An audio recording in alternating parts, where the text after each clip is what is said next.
They laughed when Keanu Reeves walked into court without a lawyer, until he revealed the truth. Accused of stealing a billion-dollar script, he fumbled his notes, looked lost, but behind every page was a plan. What happened next stunned the judge and exposed a secret the studio fought to bury.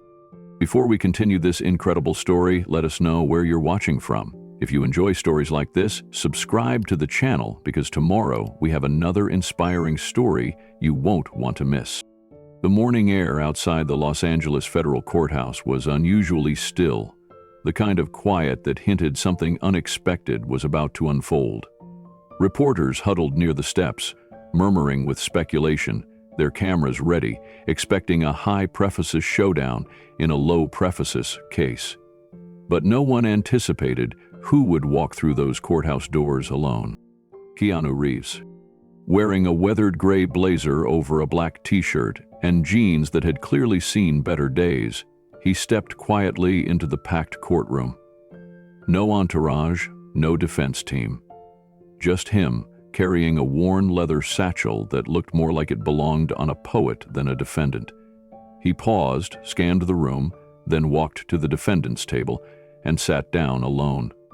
The buzz in the gallery rippled louder. Some reporters leaned forward, others laughed under their breath. At the bench, Judge Eleanor Rourke arched a skeptical brow. She had seen a lot in her 25 years on the bench: celebrity meltdowns, billionaire tantrums, and more courtroom theatrics than most Broadway stages. But never, not once, had a celebrity walked into her courtroom without a lawyer in a copyright case against one of the most powerful entertainment companies in Hollywood. She adjusted her glasses and cleared her throat. "Mr. Reeves," she said, the tone dry as parchment. "Do I understand correctly that you are choosing to represent yourself?" Keanu stood. His voice was soft but steady.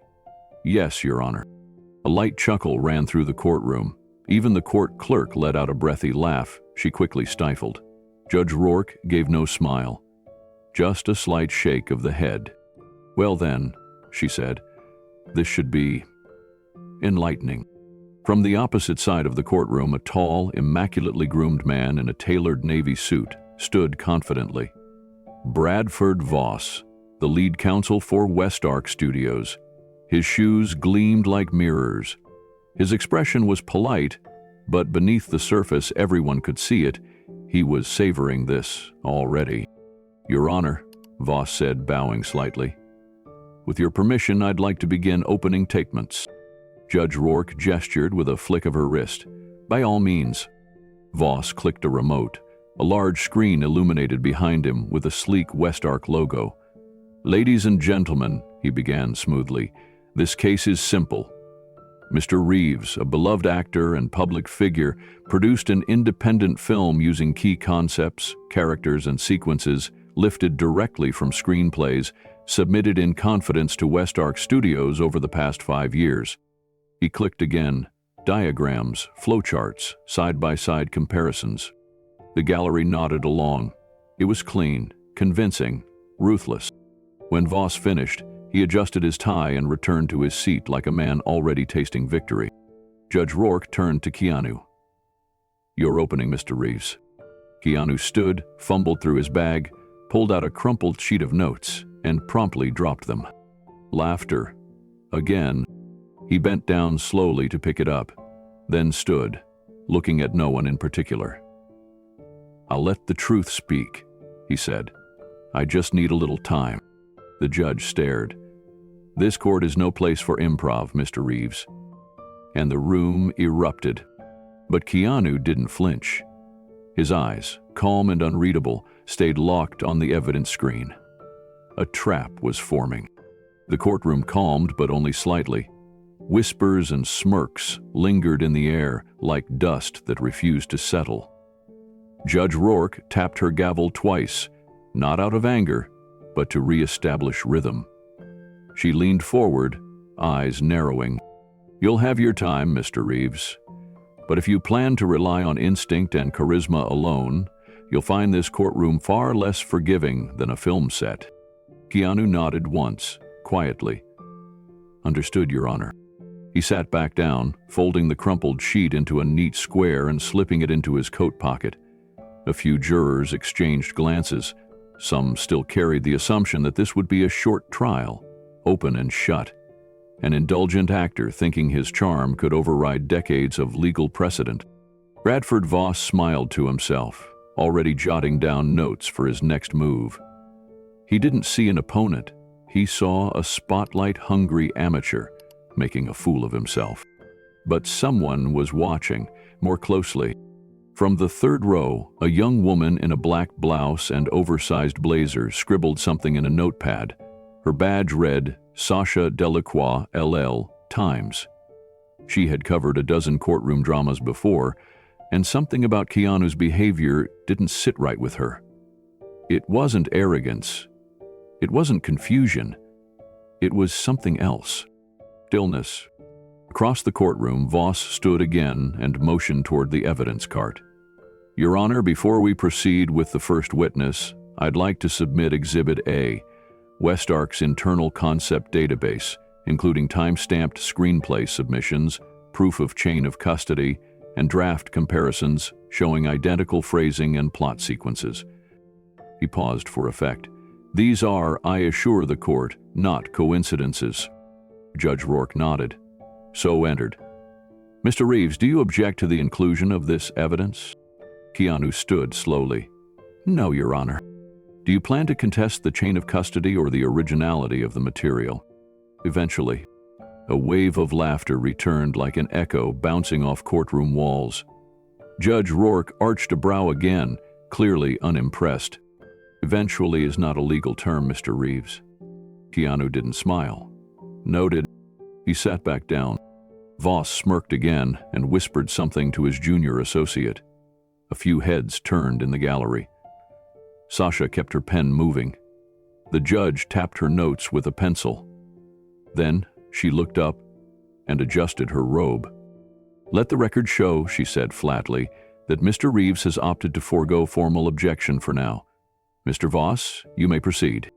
The room dimmed as Voss clicked to another slide. A side-by-side comparison of two scripts with highlighted dialogue. This, he announced, is a verbatim match from a Westark submission dated March 2019. And this, he said, pointing to the other side, is a scene from Mr. Reeves' independently produced film, shot in 2022. Gasps, murmurs. The evidence looked damning. But Keanu's expression didn't change. His hands rested on the table, still. And behind those still eyes, something was quietly moving. Something Voss had missed entirely. Keanu leaned slightly forward as the courtroom lights came back up. The projector clicked off. Voss turned triumphantly toward the bench, brushing a strand of lint from his lapel, like he'd already won the verdict. Your Honor, I believe the evidence is clear, he said.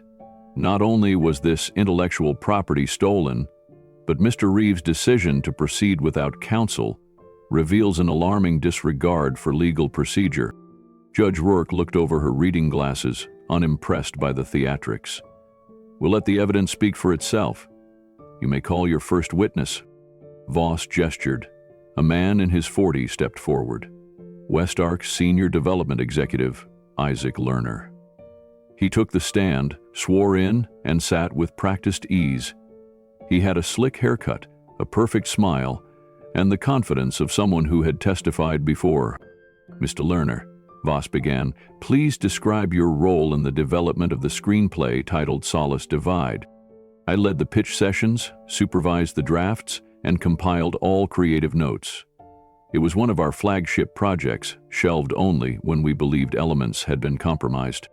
And did you ever meet or collaborate with Mr. Reeves on this project? Never.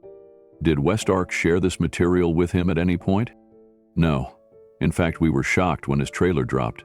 The dialogue, structure, even the opening sequence. It was all ours. Voss nodded. No further questions for now. Judge Rourke turned. Mr. Reeves, do you wish to cross-examine the witness? Keanu stood. This time, his papers remained untouched. He approached the stand with unhurried steps, stopping a few feet from Lerner. "Mr. Lerner," Keanu said, voice steady, "would you agree that West Ark receives hundreds of unsolicited scripts per year?" "Yes." "And you store them in a centralized internal database?" "That's correct." "Are these scripts protected by metadata or encryption to track original sources?" Lerner hesitated. "There's internal labeling, yes." Keanu nodded slowly. "So is it possible that an outside submission could be misattributed internally, if mishandled?" Voss rose immediately. "Objection, speculative." Judge Rourke sighed. "Sustained. Mr. Reeves, keep your questions grounded." Keanu's gaze didn't waver. "Understood. One last question. Who else had access to the scripts marked as internal originals?" "Several people in development," Lerner admitted. "Writers, coordinators, the head of story." No further questions. Keanu turned and walked back to his seat. A faint rustle swept through the courtroom. Sasha, the reporter, circled something in her notebook and underlined it twice. Judge Rourke adjusted her glasses again. "We'll adjourn for today. Court resumes tomorrow at 9 a.m. Her gavel dropped. The gallery stirred. Voss grinned. Lerner looked smug. But Keanu still didn't blink. Because the story hadn't started yet. He was just setting the stage. 6 months earlier, the late afternoon sun bled gold through the dusty windows of a tucked-away bookstore in Santa Monica. The kind of place most people had forgotten. A place filled with yellowing pages, handwritten notes stuffed between book spines, and a silence so deep it felt sacred. Keanu Reeves stood near the back wall, away from the main aisle. His fingertips brushed the spines of old novels and scripts, not searching for anything in particular, until he saw the name. Martin Elger. It read, scribbled in fading ink on the edge of a thick, cloth-bound folder.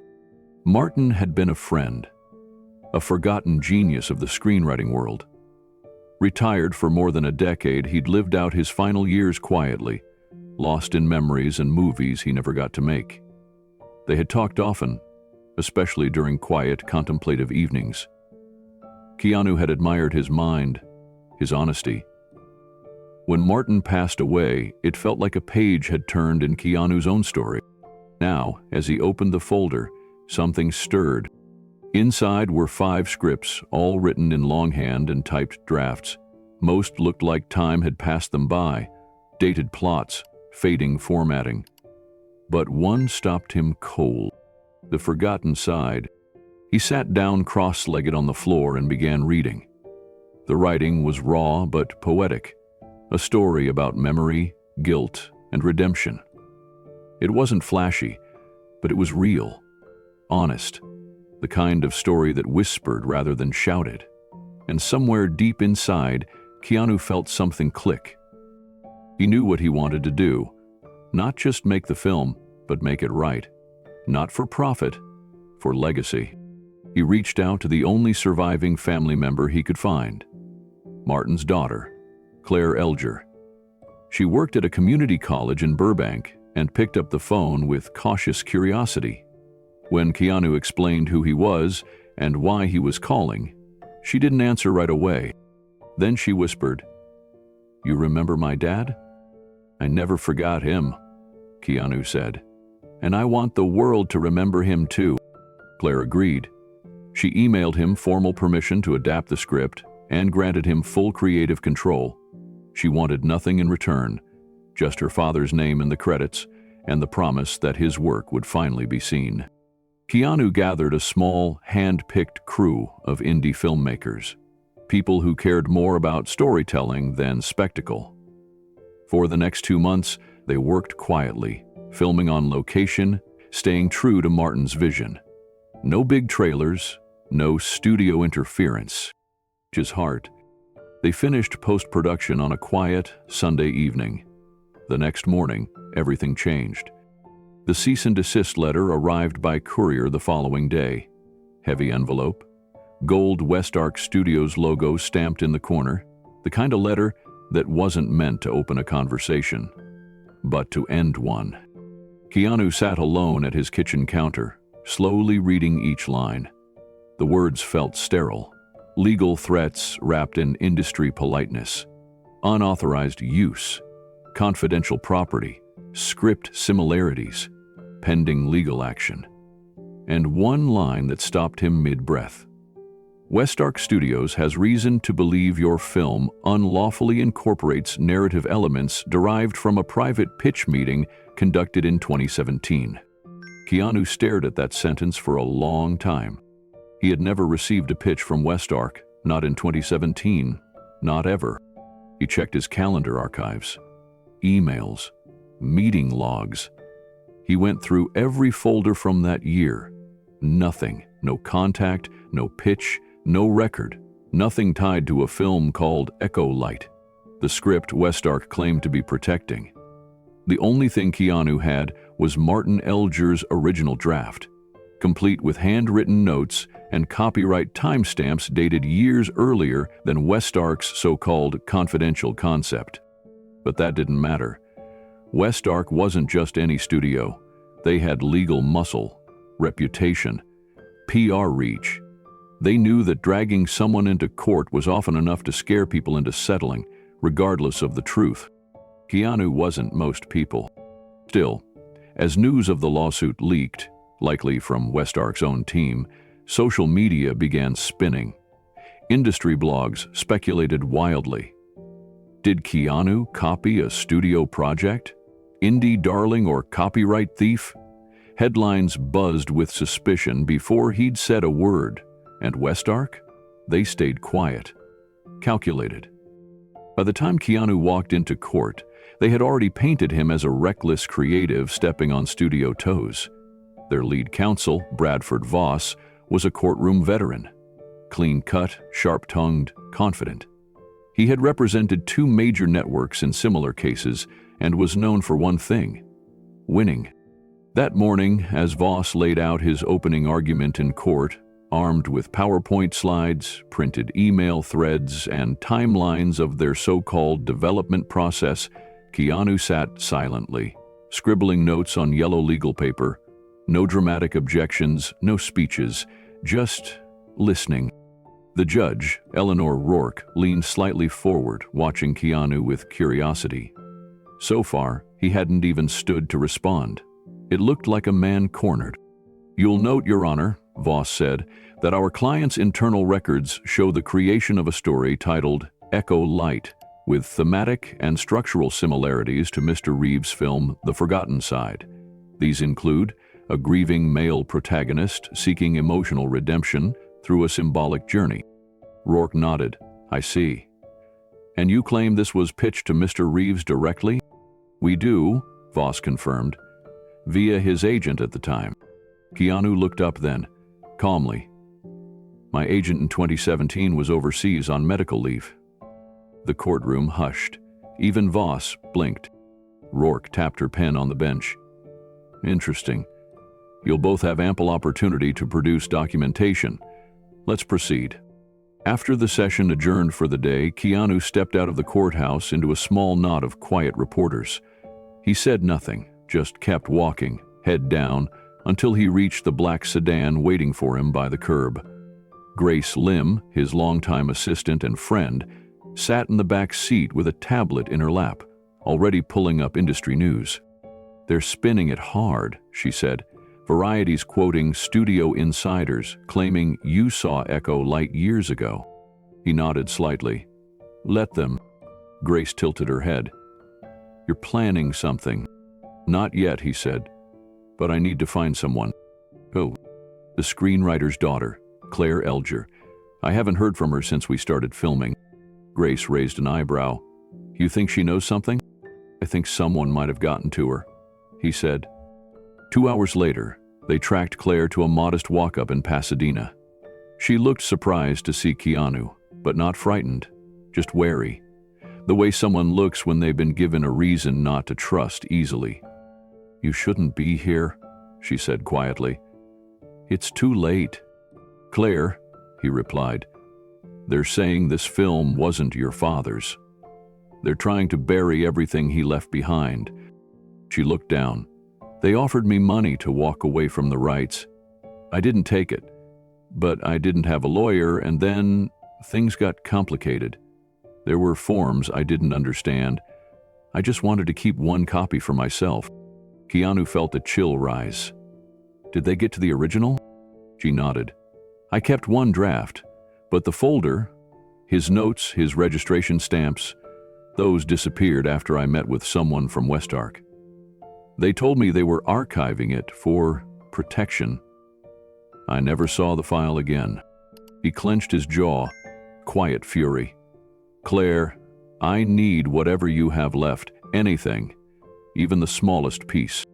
She stepped back into her apartment, returning moments later with a worn envelope. Inside, a few weathered pages, a partial early draft of The Forgotten Side, and on the last page, a note from Martin Elger in pencil. For Keanu, if he still remembers that coffee shop in Topanga. You helped me believe again. This one's yours now. He stared at it for a long time. Claire, he said, this may be the thread that unravels everything. Back in the car, Gray scanned the pages. The studio's timeline doesn't match. Elger wrote this version in 2015. Their earliest draft of Echo Light is 2017. Damon built a lie, Keanu said, and we're going to show the court where the truth begins. She looked at him. You sure you want to keep doing this alone? I won't be alone much longer. He stared out the window as the sun began to fall over Los Angeles, the city gleaming and indifferent. But deep in the shadows, a strategy had begun to form. Quiet, precise. The truth, long buried, was starting to rise. The room was barely the size of a walk-in closet, packed with dusty equipment and a single humming editing rig. In the heart of Burbank, tucked behind a sandwich shop and a closed-down DVD rental place, the editing suite felt like a forgotten relic. But Keanu Reeves wasn't there for the decor. He was there for a voice that had been silenced once before. Priya Das sat behind the monitor, adjusting her glasses as she pulled up an old file directory. She had once been a script analyst for Westark Studios, before she walked away from the system that repeatedly buried the work of honest creators. Keanu had found her through a mutual acquaintance, and when he mentioned the screenplay's title, her posture changed immediately. You're talking about The Forgotten Side, aren't you? She said softly. Keanu nodded. I flagged that script back in 2015, she continued. It came across my desk when the estate of David Harlan submitted it posthumously. I remember writing in my notes, this could be an Oscar contender, strong emotional arcs, quiet brilliance.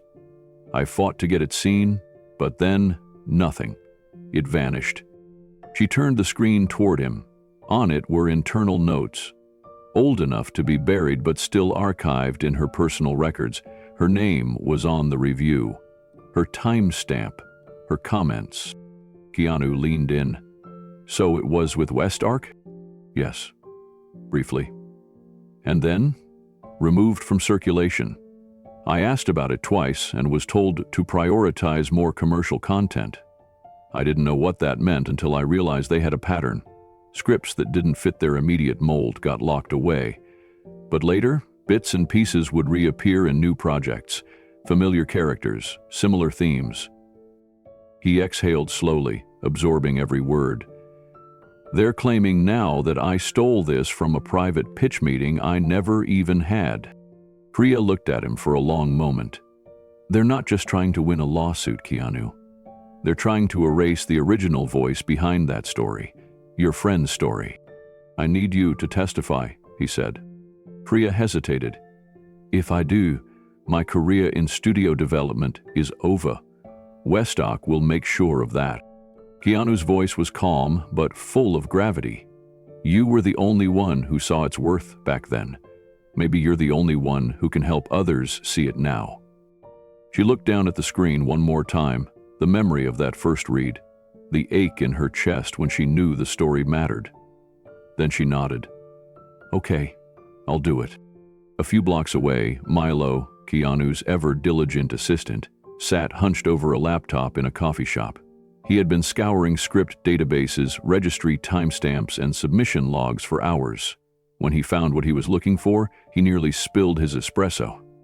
The official Writers Guild registration for The Forgotten Side was dated months before Westark claimed they ever created their so-called confidential treatment. He clicked print. Then he clicked record. That evening, back at Keanu's modest production office in Silver Lake, Priya sat at a long wooden table across from Milo and Keanu. The walls were lined with concept art, annotated storyboards, and a faded black and white photo of David Harlan, the late screenwriter whose estate had entrusted the script to Keanu. The atmosphere was quiet, serious. A storm was gathering, and they all knew it. Milo placed the printed registry documents between them. This is from the Writers Guild registration database. Official timestamp, February 13, 2015. That's nearly 8 months before Westark's supposed pitch deck even existed. Priya read the printout, her eyes narrowing. This alone proves their timeline is a lie. If they'd developed something internally, it would have had to show up here. The Guild doesn't miss this kind of thing. And yet, Keanu said, his voice low, they're confident enough to accuse me in court. Publicly, loudly. That's how they work, Priya replied. They weaponize their size. They know most people don't have the time, money, or stamina to fight back. Milo tapped his laptop, pulling up an internal Westark memo he'd found through a contact in post-production. They've done this before. Look, this is from 2 years ago. Another unproduced script. A romantic thriller. Westark passed on it. Then 6 months later, they released a nearly identical project with a different title. The original writer filed a complaint, but it never went anywhere. Keanu stared at the screen, and nobody ever hears about it. Priya nodded. Because they're good at burying things, and they usually pick people who don't have the platform to push back. But I do, Keanu said quietly. His words hung in the air. This wasn't just about defending his name anymore. It was about breaking the silence for all the others who'd been buried by a system too powerful to fight. This wasn't only David Harlan's story. It was 100 voices that had been smothered and silenced. Priya stood, pacing slowly. They'll hit back hard, try to discredit me, maybe even claim I fabricated those notes. Well, I won't be able to, Milo said. Your review is time-stamped on a secure platform, and we've backed it up 3 different ways. I even confirmed your login metadata with a third-party server. It's airtight. She turned to Keanu. You realize if I take the stand, they'll come after everything I've ever done professionally? Keanu didn't hesitate. Then we protect you, not just in court, but after. For the first time, Priya allowed herself to exhale. She saw in Keanu something she hadn't seen in years of boardroom meetings and closed-door reviews. Conviction without ego. All right, she said. Then let's make this count. Milo added, we've got the facts. Now we just have to show them at the right time, in the right way. Keanu glanced at the wall, at the photo of David Harlan. Then we give them the one thing they never expect. Priya raised an eyebrow. Which is? He met her gaze. The truth, delivered loud enough to echo. 3 days later, the courthouse air felt different. Keanu sat quietly at the defense table, again without a lawyer beside him. He held no polished slides, no digital renderings, only a yellow legal pad with 3 handwritten questions. Across the aisle, Bradford Voss had grown more confident, assuming this case was already leaning in his favor. The public opinion outside was shifting too. Headlines read, Keanu in over his head, and Westark has the upper hand. But that was before Priya Das walked through the courtroom doors. She wore a navy blazer and carried only a slim folder. When called to the stand, she moved with careful grace, determined but calm. Voss leaned in, as if confused by her presence. He whispered something to his co-counsel, his forehead tightening. Ms. Das, Keanu began, his voice measured. Can you please tell the court your position with Westark Studios? As of 2017, I was a senior script analyst, she said clearly. I evaluated screenplays, gave creative notes, and filed internal recommendations. And do you recognize this title? Keanu held up a printout of The Forgotten Side. Priya nodded. Yes. I reviewed that script in the fall of 2017. It had come from the estate of David Harlan, a respected writer who had once been under contract with Westark. I gave it a top-tier rating. Keanu's second question was simple. What happened after that? The studio shelved it, she said. No reason, they just let it die. There was a hush. The jury watched her, captivated. Judge Eleanor Rourke leaned forward slightly. And now, Keanu said, looking her in the eye, Westark claims they never had it in their system. They mean it, Ray. They protect. They put a lot on the line. Davy said, deliberately, they're trying to erase that the script ever touched their pipeline. The courtroom erupted in murmurs. Voss jumped to his feet. Objection! Speculation! Overruled, Judge Rourke said, barely glancing his way. Keanu continued. Did you keep a record of your review? I did, Priya answered, pulling a folder from her bag. This is a printed copy of the digital notes I submitted through Westark's internal system, time-tasked with my login credentials. And here's the original registry document from the Writers Guild, which shows the script was submitted in 2015. That's years before Westark's alleged confidential pitch. Voss stood again. We move to strike this testimony on the grounds. Sit down, Mr. Voss, Judge Rourke said, her voice sharp now. This court wants to hear the rest. Keanu looked at the jury. This isn't just about a movie. It's about truth. It's about whether powerful institutions get to erase the work of those who no longer have a voice. He turned to Priya one last time. Why are you doing this? She looked toward the jury. Because I've seen too many beautiful things get buried. And for once, I want the right story to win. Judge Rourke was silent, then said, Ms. Das, thank you. You may step down. The trap had just begun to spring. Keanu sat in the quiet stillness of his home, a small desk lamp casting a soft glow over a stack of worn legal books, his laptop open to a page on copyright statutes. Rain tapped faintly against the windows of his Hollywood Hills home, but his focus never wavered. His fingers traced a line in a legal text as he underlined it in pencil. No highlighters, no sticky notes, just quiet, steady absorption. He hadn't studied like this since his earliest acting days, poring over scripts to find the emotional truth buried in every line. Milo stood in the doorway, arms crossed, concern etched into his face. You've barely slept, Keanu. This is too much. Keanu didn't look up. They think this story doesn't matter because it came from someone they buried. But if I don't stand for it, who will? You don't have to stand alone, Milo said. Hire a team. Let someone trained for this take over. Keanu finally met his eyes. If I lose because I made a mistake, that's one thing. But if I lose because I never stood up for something I knew was right, that I can't live with. Milo said nothing more. He turned away, quietly leaving Keanu to the silence. And to the law books that now felt as much a battleground as any set. At dawn, Keanu arrived at the courthouse early, a plain messenger bag slung over one shoulder. No entourage, no bodyguard, just the weight of justice on his shoulders. Inside the courtroom, Bradford Voss strutted in with confidence, flanked by two assistants carrying color-coded folders. His posture was that of a man already planning his post-verdict press release. Judge Eleanor Rourke entered with her usual stern pace, robed and ready.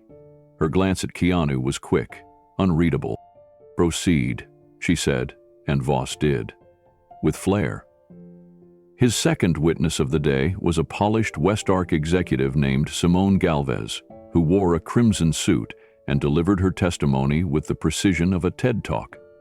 She laid out a series of PowerPoint slides detailing supposed internal memos where Westark had developed a concept eerily similar to the forgotten side. When it was Keanu's turn to respond, he stood slowly, flipping through a binder. The courtroom braced for more awkward silence. Instead, Keanu raised a hand. "Your Honor, may I object on procedural grounds?" he asked. Rourke's eyes narrowed. "On what basis?" "The memo presented wasn't disclosed in the pre-trial discovery window," Keanu said calmly. "As such, it violates Rule 26 of the Federal Rules of Civil Procedure." There was a pause, thick, tense. Rourke glanced at the clerk, then at Voss. "Is this true, Mr. Voss?" Voss hesitated. "We assumed." "Assumed?" Rourke said sharply. "Objection sustained." Gasps echoed softly around the gallery. Keanu gave a small nod and sat down. For the first time, Judge Rourke didn't smirk. She studied him instead. Keanu kept his hands folded neatly in front of him as Simone Galvez stepped down from the witness stand, clearly flustered. Voss whispered something to her, but the look on her face was unmistakable. Surprise.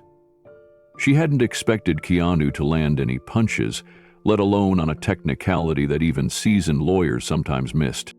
Across the courtroom, the buzz was shifting. A few journalists leaned closer, tapping out updates to their editors. One of the local legal correspondents, seated behind Keanu, murmured, "That wasn't luck. He knew exactly what he was doing." Judge Rourke adjusted her glasses. She had started the trial expecting a sideshow, a celebrity vanity act that would burn out in front of the first real challenge. But now she was leaning forward just slightly, curious. It wasn't that Keanu had suddenly turned into a brilliant litigator. It was that he was learning, and learning fast. Bradford Voss, however, remained unfazed. He returned to the front of the courtroom with practiced ease, projecting the kind of swagger only expensive suits and decades of courtroom wins could afford. "Your Honor," he said, "Westark calls Mr. Leonard Pike, Vice President of Intellectual Property Strategy." Pike took the stand. Late 50s, salt and pepper hair, wire-rimmed glasses, and a voice that oozed corporate polish. He walked the jury, though it was a bench trial, through a meticulous account of Westark's proprietary processes. He spoke about internal creative teams, non-disclosure agreements, and a confidential brainstorming session that allegedly included a storyline similar to The Forgotten Side. Keanu took notes.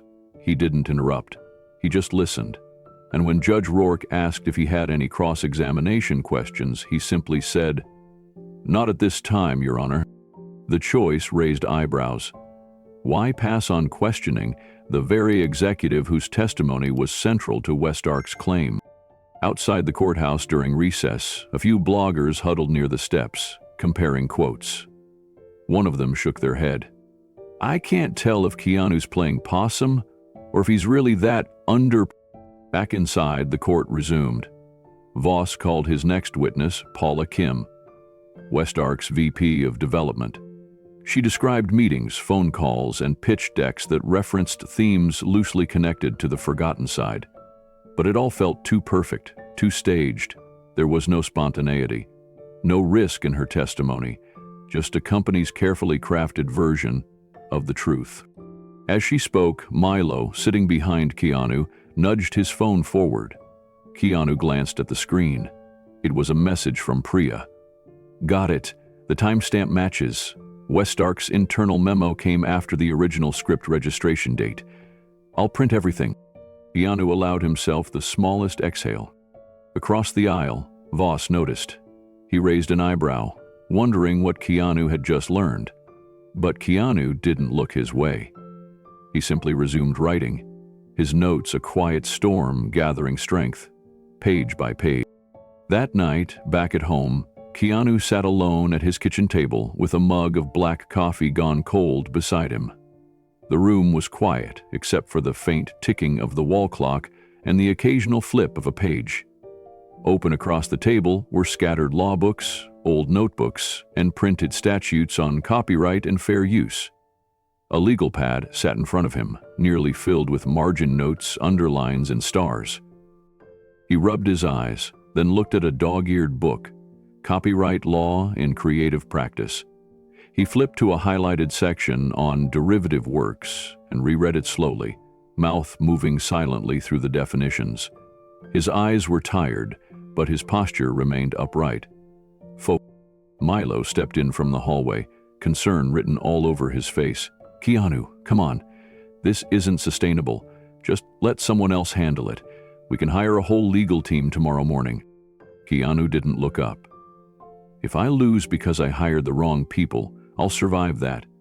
But if I lose because I didn't fight for this the way it deserved to be fought, I won't forgive myself."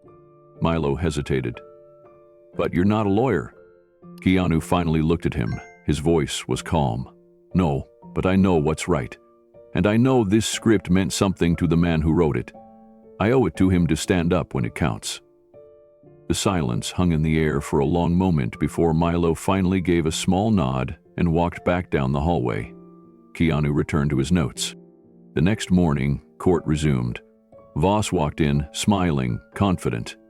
Keanu entered without a word, a single man with a backpack and no entourage. He sat quietly and opened a new folder.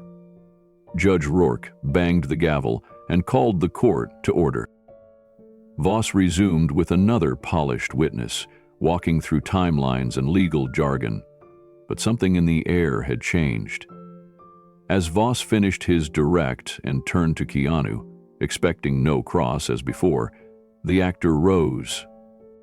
"Your Honor, I do have a few questions this time." Judge Rourke looked up, surprised. "Very well, proceed." Keanu walked slowly to the witness stand. His tone was quiet but confident. He asked about dates, internal memos, file naming conventions, things that hinted at inconsistencies. He didn't press too hard, not yet. But the points he made earned small shifts in the room, a murmur, a curious glance. He returned to his seat, and Judge Rourke tapped her pen twice. She didn't smile, but she did glance at Keanu a little longer than before. For the first time, she was beginning to wonder.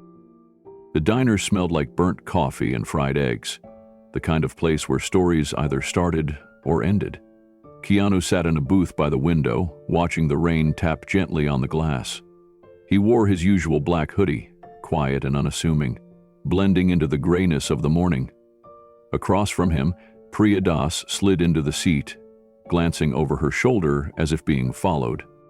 She didn't order anything. Instead, she placed a small, worn USB drive on the table between them. Its plastic was cracked along one edge, like it had been through too many pockets and close calls. "I found this," she said softly. "Buried in a personal backup I kept from my Westark days. It's the script review archive.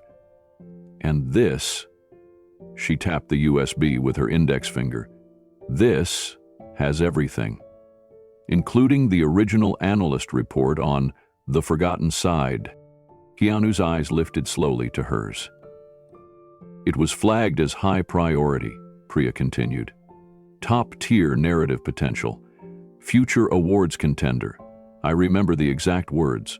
But 2 weeks later, it disappeared from the tracking system. Westark pretended it never passed through their hands. He stared at the device for a long time. "This could change everything." "It's not just a report," she added. "It proves they knew it was valuable and they buried it." Keanu took the drive and slipped it into his coat pocket, careful and reverent, like someone handling a match in the wind. He didn't speak for a moment. Then he looked at her again and asked, "Are you ready for what this might bring?" Priya hesitated, then nodded. "Yes, I didn't come this far to stay quiet."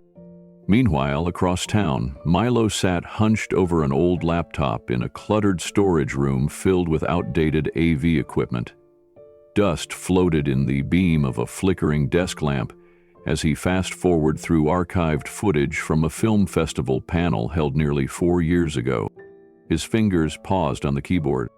There it was, a video clip showing 3 Westark executives seated on stage at a script pitch showcase. Laughter echoed as one of them waved a copy of The Forgotten Side and mocked it publicly. "This one? Way too slow. The kind of thing you buy then never make." Too sentimental. Zero market appeal. The crowd chuckled politely. Milo leaned back, stunned. Not because they mocked it. He already knew they dismissed it. But because the timestamp on the footage matched the exact date of the internal memo Priya had just unearthed. The same script they labeled high priority was being dragged on stage just days later. He exhaled slowly. They didn't just forget it, they targeted it. Milo grabbed his phone and sent a message to Keanu. Found the clip. It's worse than we thought. Call me. The trap was tightening, and Keanu, for the first time in days, could see the outlines of a strategy forming. Not for revenge, but for truth. Later that night, Keanu sat in his living room, the lights dimmed, laptop open, headphones resting loosely around his neck. On screen, he replayed the diner's conversation in his head as he examined the files Priya had recovered. The document folder was filled with memos, analyst feedback, version histories, all linked to the forgotten side. A particular document caught his eye. It was an internal recommendation note from Priya herself, dated 4 years earlier. Beautifully understated, emotional gravity rare in today's landscape. Strong potential for legacy recognition. And stamped across the top in red, someone at Westark had added, shelved. Too niche. No ROI. Keanu's jaw clenched. He clicked open another file, an email string among Westark higher-ups. The thread began with enthusiasm, but quickly turned cold. A senior exec had written, "Let's bury it now. We'll revisit the core theme when we can repackage it with a more bankable lead." That line hit hard. He leaned back in his chair, shoulders heavy with frustration. They'd seen the gold in the story, then sat on it, only to later accuse him of stealing it. His phone buzzed. It was Milo. "I sent the video to your inbox. You need to see it in full." Keanu opened the clip. The Westark panel from that old festival. There was Bradford Voss himself, younger, cockier, leaning back with a smug grin. "If I wanted emotional fluff, I'd reread my ex's breakup letter," he joked, holding up the script. The crowd laughed again. Keanu let the clip finish, then stared at the screen for a moment longer. He wasn't angry anymore. He was focused. The pattern was too clear now.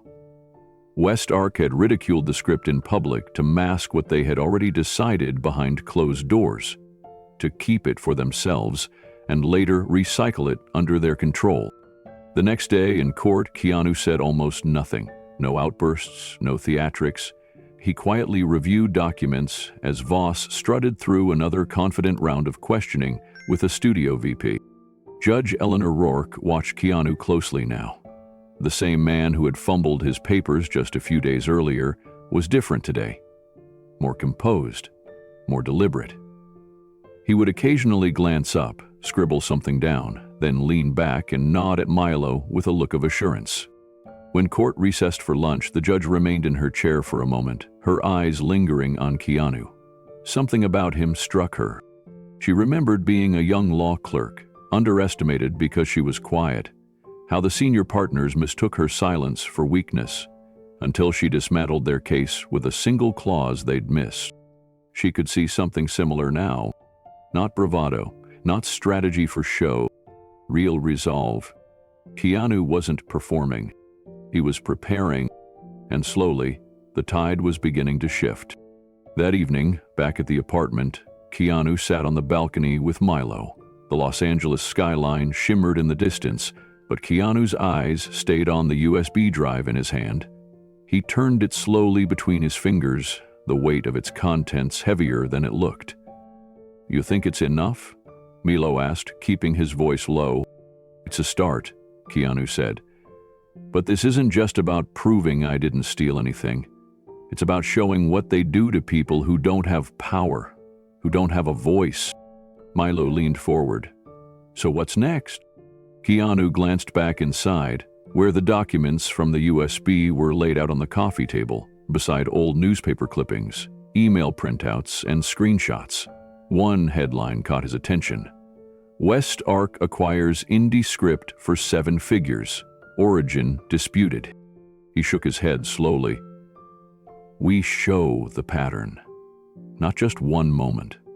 A legacy of silencing people like Priya. Like the man who wrote this script. You think the judge will care?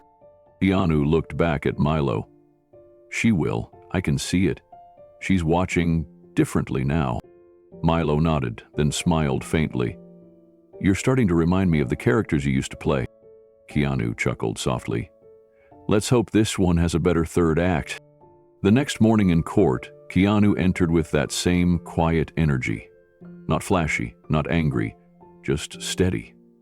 When Voss launched into his next claim, that Westark had no record of ever receiving the forgotten side until Keanu's team submitted it for distribution, Keanu remained seated, flipping open a document with one hand and holding a printed, time-stamped email in the other. He didn't object, not yet. But Judge Rourke watched him carefully now. There was something in his restraint that carried weight, like he was letting Voss build a tower just high enough to tip over on its own. After court, Rourke remained in her chamber, reviewing notes. She held one file longer than the others, the submission from Keanu's assistant, showing the original copyright registry date from the screenwriter's estate. It predated Westark's supposed internal concept memo by nearly 4 years. She frowned. That wasn't a mistake. It was misdirection. That night, she made a private call to a colleague at the Copyright Office, requesting an official verification of the timestamp. Her tone was calm, but there was an edge to it. Keanu Reeves had walked into her courtroom alone, fumbling, quiet, and underestimated. But that was no longer how she saw him.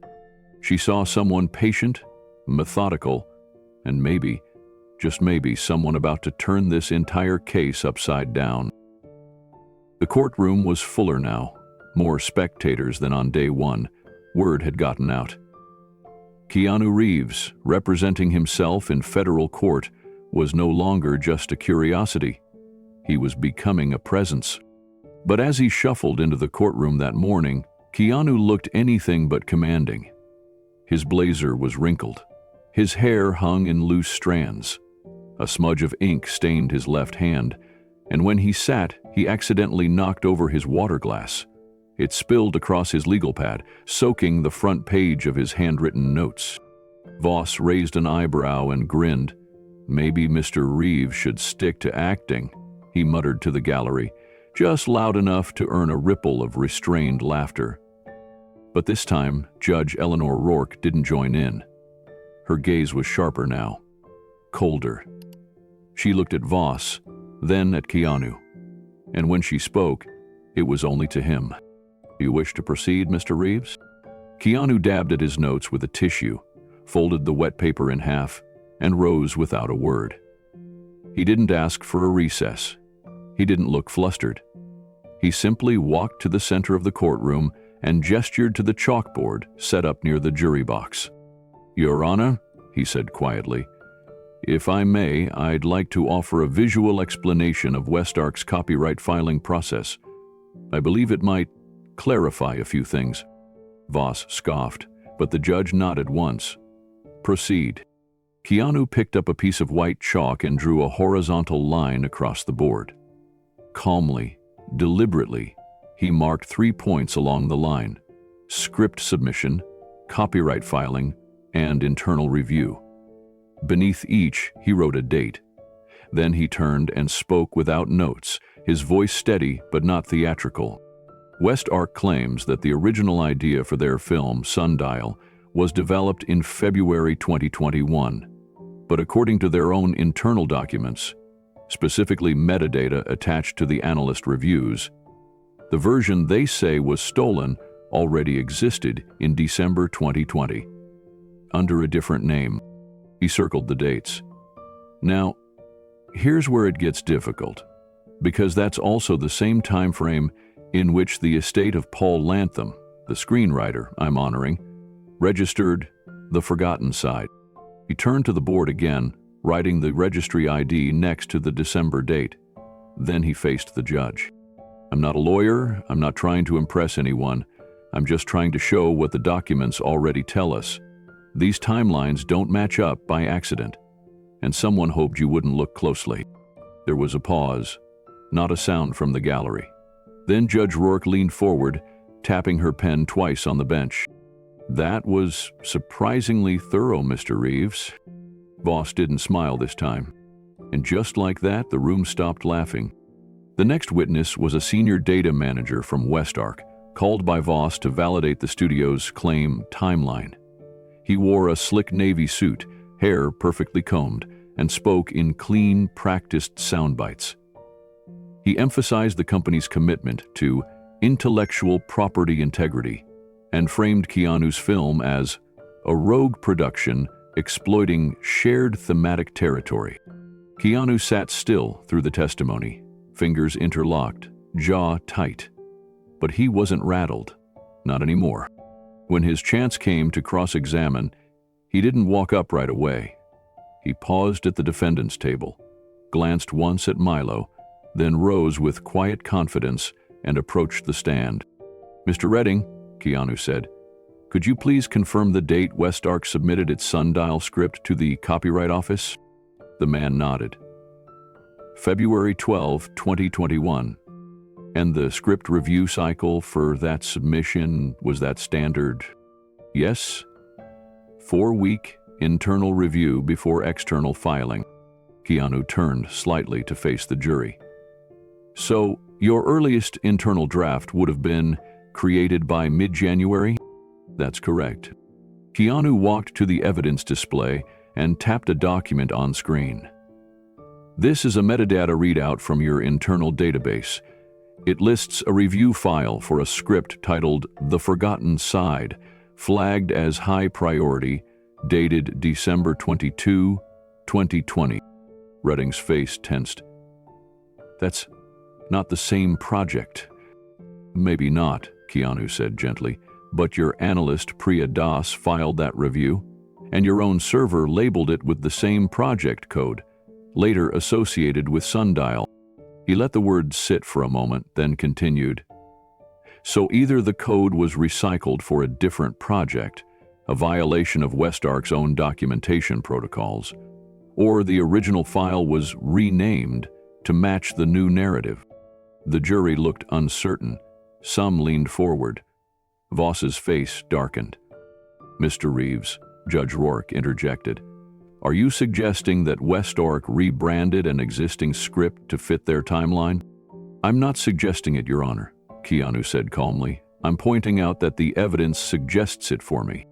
He stepped back. No further questions. For a moment, no one moved. Then Rourke said, "Witness dismissed," and the man stepped down, eyes locked on Voss as if asking, "What now?" Voss stood slowly. His confidence had slipped into caution. "We maintain that the similarities are coincidental, and any shared elements were legally cleared before development." But his voice didn't ring as clearly as before. The courtroom had shifted. It was no longer Keanu being tested. It was Westark. After recess, Keanu remained seated, quietly reviewing a binder full of notes, while Milo slipped him a folded sheet. A confirmation from the Copyright Office. The dates matched Keanu's chart exactly. He exhaled, slow and steady. The trap was no longer forming. It had begun to spring. After the break, the courtroom lights seemed brighter. Not in intensity, but in clarity. It was as if the air had shifted. Less theater, more truth. Keanu stood again, walking slowly to the chalkboard. This time, he didn't pick up the chalk. He just looked at what he'd already drawn. The dates, the contradiction, the pattern. Then he turned to the jury. "I know I'm not supposed to be doing this," he said softly, "defending myself in court. It's reckless, it's uncomfortable, and yes, maybe it's foolish." A small chuckle came from the back row, but it wasn't mocking, it was human. "But here's why I'm standing here. This isn't just about a movie. It's about a man who died believing his best work would never see the light of day. About a daughter who kept his pages in a shoebox for 10 years because no one in Hollywood would read something that didn't come with a bankable name. And it's about a company that now claims it created a story it once laughed off a stage. He let the words breathe. I'm not asking you to take my word.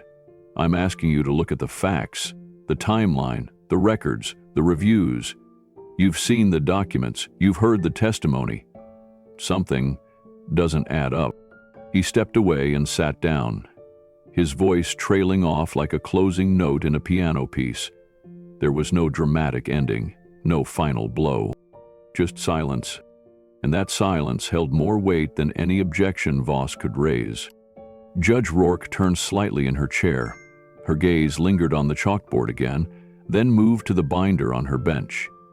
Keanu's handwritten notes, some pages water-damaged but still legible, with arrows pointing to inconsistencies, quotes from analyst reviews, and footnoted dates. She'd been on the bench 25 years. She'd seen theatrics, grandstanding, and charmers trying to bluff their way through truth. But Keanu Reeves was not bluffing. He was building, quietly, thoughtfully, layer, and now the foundation was visible. When Voss returned to the floor, he was less certain. He tried to object to the admissibility of the chalkboard timeline, but the judge waved him off. You're free to challenge the data, Mr. Voss, she said, but not the method. Mr. Reeves has presented his case, clearly and respectfully. Voss sat down, jaw tight. The gallery was silent again, but it wasn't the stunned silence of disbelief. It was the stillness of people watching something shift.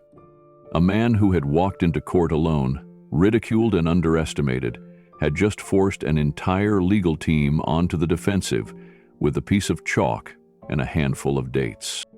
The second laugh was over, and no one was laughing anymore. The underground parking garage beneath a downtown office building hummed with low, mechanical sounds. A distant elevator dinged. Fluorescent lights buzzed overhead. It was the kind of place where shadows lingered longer than they should. Milo checked his phone again. No messages, no missed calls, just the meeting time and a single text from Keanu. Stay alert. Don't push. He paced beside a concrete pillar, glancing toward the ramp. Then, headlights cut through the far end of the garage. A beat-up sedan crawled forward and stopped. The engine idled for a few seconds, then shut off. The driver's door opened and a man stepped out slowly, cautiously. Late 30s, unshaven, denim jacket and baseball cap pulled low. He held a manila envelope tight against his chest. You, Milo? The man asked, voice low. Milo nodded. Alonzo Vega? The man nodded back but didn't shake hands. He looked around once more, then walked to a nearby support beam and leaned against it. I only have 10 minutes, Alonzo said. After that, I'm not here. Milo kept his voice calm. I appreciate you coming. Keanu said you used to work in WestArc's data operations team? 6 years, contracted for 5, internal for 1, mostly archiving and access logs. He tapped the envelope. But I saw plenty, especially the stuff they didn't think anyone was watching. He handed over the envelope. It was heavier than Milo expected. There's a string of emails, Alonzo said. Internal. Goes back 4 years. Voss and 2 of the execs. They knew the script came from the Lantham estate. One of them even asked if it was risky to reuse the idea so soon after shelving it. Milo's eyebrows lifted.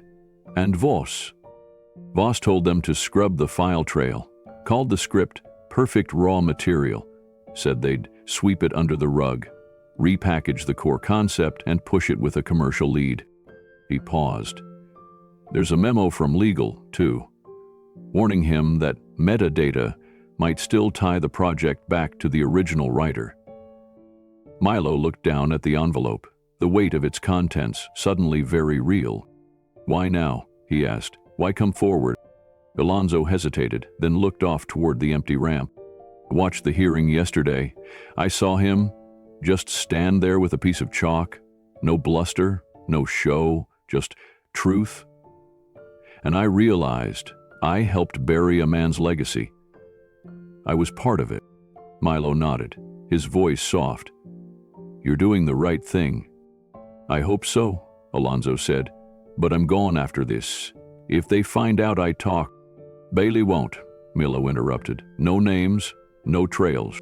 Alonzo turned and walked away, slipping back into his car without another word. The engine started, the taillights glowed, and he vanished into the shadows. Milo stood alone under the flickering light, envelope in hand, and in that moment the tide wasn't just turning, it was preparing to rise. Back at Keanu's apartment, Milo laid the documents out across the kitchen table like pieces of a buried map. Keanu entered the room quietly, a towel around his neck, fresh from a late-night run. He stopped when he saw the pile. You got it? He asked. Milo nodded, not looking up. He gave me everything. Voss knew. Not just the timing. He knew where the script came from. There's even an email with the original file name still attached. Lantham_final draft doc. Keanu leaned in, his fingers hovering above the paper, before finally picking up the top sheet. It was printed from an internal West Arc chain, dated 3 years earlier. Subject: RE/IP positioning, forgotten side.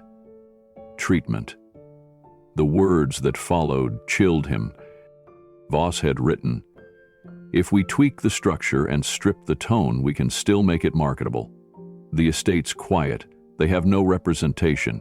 Just get our name on the registry and bury the source. We'll call it new." Keanu blinked. He didn't just take it, he planned the whole thing. Milo nodded grimly. And that's not all. There's a digital asset log here. Lists the exact date Priya's flagged review was altered in the system. Someone changed the key words and reassigned it under a dummy project name. Keanu sat down. Slowly, he looked exhausted but focused.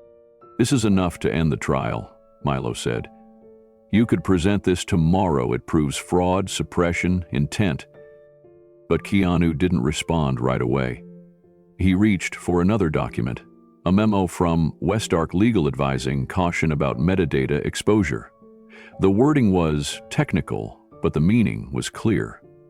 The legal team knew there was risk, and they moved forward anyway. Keanu set the paper down. If I bring this now, they'll pivot, claim it was one bad exec, say Voss acted alone. You don't think he did? I think he was just the mouthpiece. Keanu looked over the papers again. This goes higher. This was a culture, not a mistake. Milo rubbed his hands through his hair. So what do we do? Keanu stood and walked to the window. The city was quiet tonight. A breeze moved the curtains slightly. We wait, he said. We let Rourke keep watching, let them get comfortable, then we hit them all at once. Milo hesitated, then nodded. You're playing long. Keanu looked back. It's not just about winning. It's about exposing the way they bury people. The next morning, in court, Keanu sat as if nothing had changed. Calm, steady. But in his briefcase sat a packet, sealed and ready. One that could tilt the entire trial in a single breath. He wasn't just defending himself anymore. He was preparing to reveal a system. Court resumed with the same rhythm. Voss striding in confidently, flanked by 2 junior associates, all in pristine suits. But something in the room had shifted. The laughter was gone. The gallery was fuller now, not just with reporters, but with quiet observers who had been following the case since day one. Former writers, law students, a few familiar faces from indie film circles. They weren't here for spectacle, they were here for Keanu. Judge Rourke entered without a word, settling into her bench, her gaze sweeping over both sides. Her tone was measured, but her eyes stayed on Keanu just a little longer than protocol required. Voss launched into another round of testimony, calling West Arc's head of project development to explain their internal concept development pipeline. Slides flicked across a screen, buzzwords rolled off her tongue. Market alignment, brand resonance, story restructuring. It was polished, precise. Keanu didn't interrupt. He didn't object. He just took notes. Occasionally, he glanced at the sealed envelope tucked into his binder, but he made no move toward it. The judge noticed. During a brief sidebar, she called both parties to the bench. "Mr. Reeves," she said quietly, "you appear to be holding something back. You've demonstrated a pattern of strategic restraint. Is there something the court should be aware of?" Keanu looked at her, calm as ever. "There is, Your Honor. But not yet." Her brow furrowed. "Are you withholding evidence?" "No, ma'am. I'm protecting it until the full context is ready. You'll see why." She held his gaze for a moment longer, then nodded once and dismissed them. As they returned to their seats, Milo leaned in and whispered, "She's waiting for it." "I know," Keanu replied. "Let her." The remainder of the day passed slowly. Voss grew more defensive with each witness. His once confident pacing became clipped. He repeated himself. He objected to things he wouldn't have noticed earlier. The pressure was showing. Outside the courthouse, headlines were shifting. Keanu holds steady as Westark scrambles. Legal underdog gains unexpected momentum. Trial attracts quiet, following of indie artists. A news crew caught Milo on the courthouse steps. He didn't give a statement, but his expression said enough. There was something coming, something big. Back in her chambers, Judge Rourke reviewed the day's testimony and her own growing list of questions. The inconsistencies, the digital logs, the subtle, patient way Keanu was threading everything together. She wasn't sure what he was waiting for, but she had a feeling when it came, it wouldn't just tilt the case. It would unravel it. The courtroom settled into a thick silence the moment Keanu stood up. Judge Rourke adjusted her glasses. "Mr. Reeves, your next witness?" Keanu nodded. "Yes, Your Honor." "I'd like to call Priya Das to the stand." A quiet wave of recognition passed through the gallery. Priya walked calmly to the witness box, wearing a gray blazer and no jewelry, her dark hair pulled back neatly. She didn't glance at the gallery or at Voss, only at Keanu, offering the faintest nod before sitting. After she was sworn in, Keanu approached. "Ms. Das," he began, "can you state your former position at Westark Studios?" "I was a script analyst," she replied. "I worked on internal reviews, project evaluations, and tracking narrative trends for development consideration." "And during your time there," Keanu continued, "did you encounter a script titled The Forgotten Side?" Priya nodded. "Yes, I reviewed it in late 2020. It was part of a file batch labeled Legacy Prospects. My job was to determine if the material had long-term award potential or future cultural value." Keanu took a step closer. "And what was your conclusion?" "I flagged it as high priority," she said, her voice steady. "I wrote that the script had emotional gravity, narrative restraint, and a sense of quiet power rarely seen in modern screenwriting. I recommended it for immediate development consideration." "Did anything happen after that?" "Yes. 2 weeks later, it disappeared from our tracking system. When I asked about it, I was told it had been deemed non-viable and shelved." Keanu paused. "Were you instructed to delete your original review?" She nodded again. "Not directly, but my access to that batch was revoked, and the project ID code was reassigned to a different folder titled Sundial Early Drafts." Keanu turned briefly toward the jury, then back to Priya. "So the core material of Sundial matched that of The Forgotten Side?" "Yes. Same character arcs, same second act structure, even the ending beat, the same silent reconciliation scene by the window." There was a stir in the courtroom. Keanu let the silence hang just long enough. Did anyone at Westark ever acknowledge the original author? "No," Priya said. "Not even once." Voss stood suddenly. "Objection. Speculative." Rourke didn't look away from Priya. "Overruled. Continue." Keanu remained calm.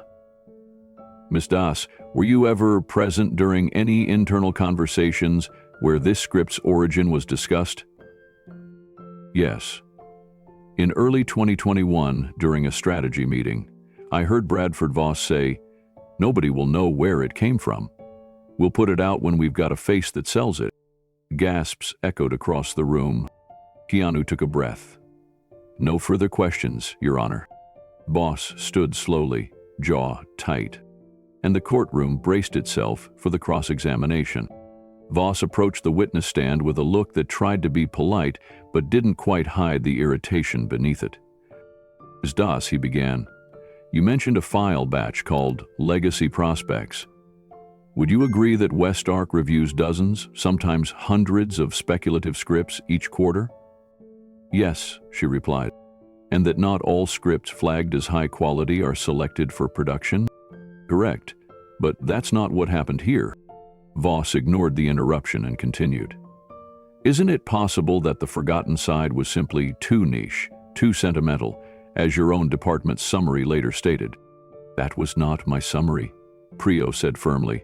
"That was added weeks later by someone else." "Yet you remained at the company after that, did you not?" "For a few more months." "And was it during those months that you downloaded internal files to a personal USB device?" Voss asked, turning now to face the jury. Priya didn't flinch. "Yes, as a backup. I was working remotely at the time and I didn't trust that the system wouldn't erase my work." "So you admit to unauthorized copying of proprietary documents?" "Objection," Keanu said calmly. "Her review was her intellectual property under her contract." Judge Rourke raised a hand. "Sustained. Move on, Mr. Voss." Voss stepped back, adjusting his cuffs. "Let's talk about your credibility, Ms. Das. You're no longer employed in the entertainment industry, correct?" "I left after this experience." "And you now work as a freelance editor?" "I do." Voss looked at the jury again. "Would it be fair to say that your public support for Mr. Reeves has brought you new clients, more attention?" Priya's eyes narrowed slightly. "I didn't come here for attention. I came here to tell the truth, and if that costs me work, so be it." Keanu didn't react. He was already walking back to the evidence screen. "Your Honor, with the court's permission, I'd like to play a short video clip." Rourke nodded slowly. "Proceed." The lights dimmed slightly as Milo queued up the file. A video appeared on screen. Grainy, dated 2019. A stage at a screenwriting summit. 3 panelists. One of them was Bradford Voss. In the clip, Voss leaned forward, microphone in hand. "You want award potential? Give me a quiet story with emotional symmetry. Like that script someone passed around years ago. What was it called? Forgotten Side?" Beautiful arc. The reconciliation scene at the window. That one stuck with me. The clip ended. Gasps. Voss stood frozen. His own words. On record. 2 years before Westark's official timeline claimed they first saw the script. Judge Rourke leaned forward, eyebrows raised.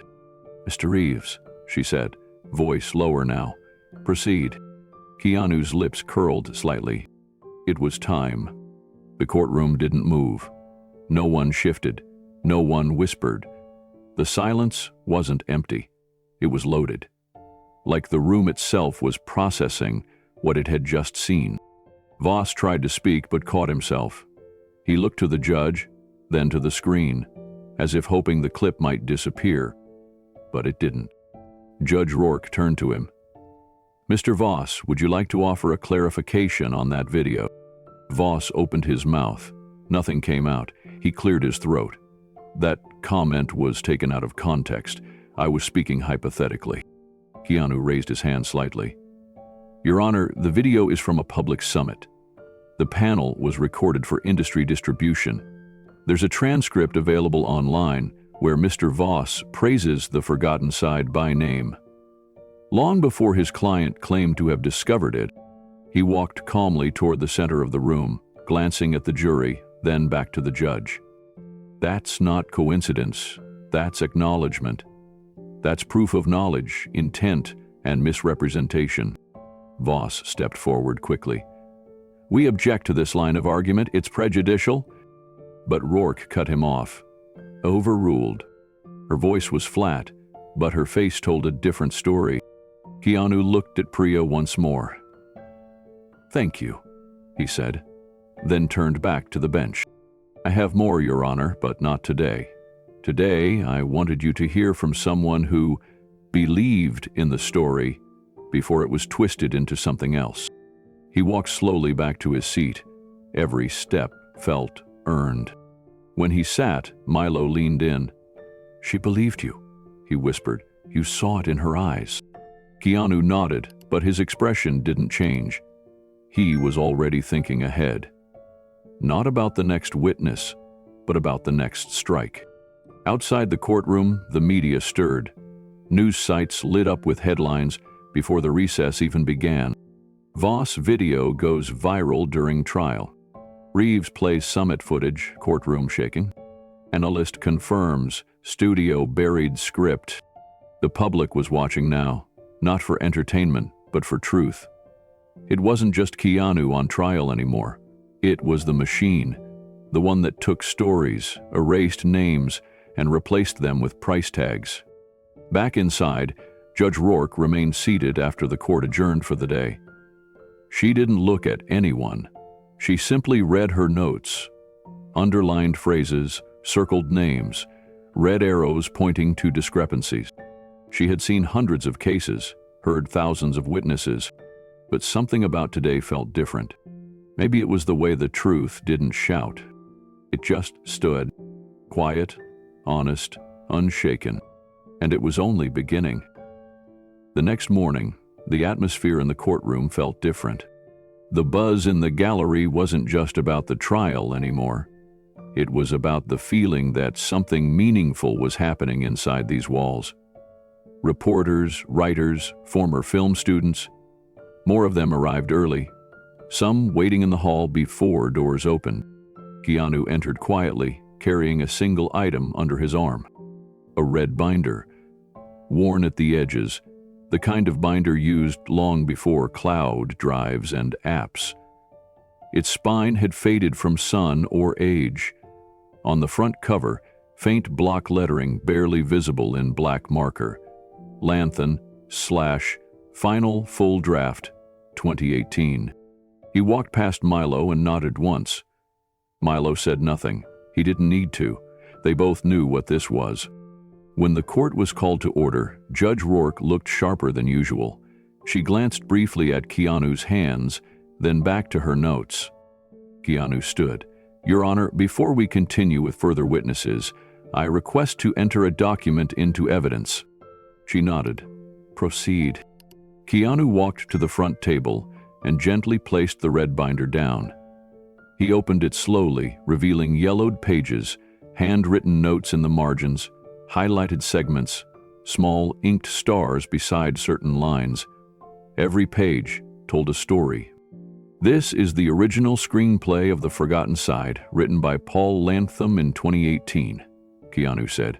It includes annotations from his daughter, Riley, and several notes from Paul himself, including edits, character arcs, and timestamps. He flipped to the first page. A sticker from the Writers Guild registry was affixed to the corner. It bore the registration ID, with a print date 2.5 years before Westark's earliest claim. This version, Keanu continued, was notarized at a small legal office in Santa Monica shortly before Paul passed. I tracked down the notary myself, and she's submitted a signed affidavit confirming its authenticity. He paused. It predates Westark's version by over 2 years. He let that sink in. Then he stepped back. The room didn't explode. It inhaled. Gasps from the gallery. Eyes widened. Phones didn't come out. No one dared break the moment. Even Rourke, ever composed, leaned forward. She gestured to the bailiff. The binder was handed to her. She adjusted her glasses and began flipping through the first few pages, fingers brushing the handwritten margins. Her expression didn't change at first. Then something subtle happened. Her jaw tightened. Her breath caught for a split second. She stopped at a page, ran her finger along a passage. Her gaze lingered. Then she looked up at Keanu. "And this is the source of the script you produced?" He nodded. "This is why I never gave up." Silence blanketed the room. The judge closed the binder gently. "Court will recess for 30 minutes. Outside the courtroom, the hallway filled with murmurs. Reporters whispered into phones. Camera crews scrambled for positioning. But no one had seen it coming. Not like that. Not with a binder. Inside her chambers, Judge Rourke didn't speak for a full minute. The binder rested on her desk, open to a page marked with a red pen underline. She reread the line. A line nearly identical to one in West Ark's final draft of Sundial. It wasn't just thematic overlap. It was identical phrasing. Back in the courtroom, Milo sat still, hands folded. Keanu hadn't returned from the hallway yet, but Milo already knew the momentum had changed for good. Voss, meanwhile, stood frozen near the prosecution table. His legal team leaned in, quietly hissing to each other. One associate showed him something on a tablet, probably headlines already exploding across the web, but Voss barely acknowledged it. His eyes stayed fixed on the evidence table, where the red binder had rested minutes ago. When Keanu returned, he carried nothing, just a calm presence. The judge re-entered moments later. She didn't sit right away. She stood, addressing the court. "This document is now officially entered into evidence. All parties will receive copies of its contents by the end of the day. I have reviewed the notary affidavit and the Writers Guild registry confirmation submitted alongside it.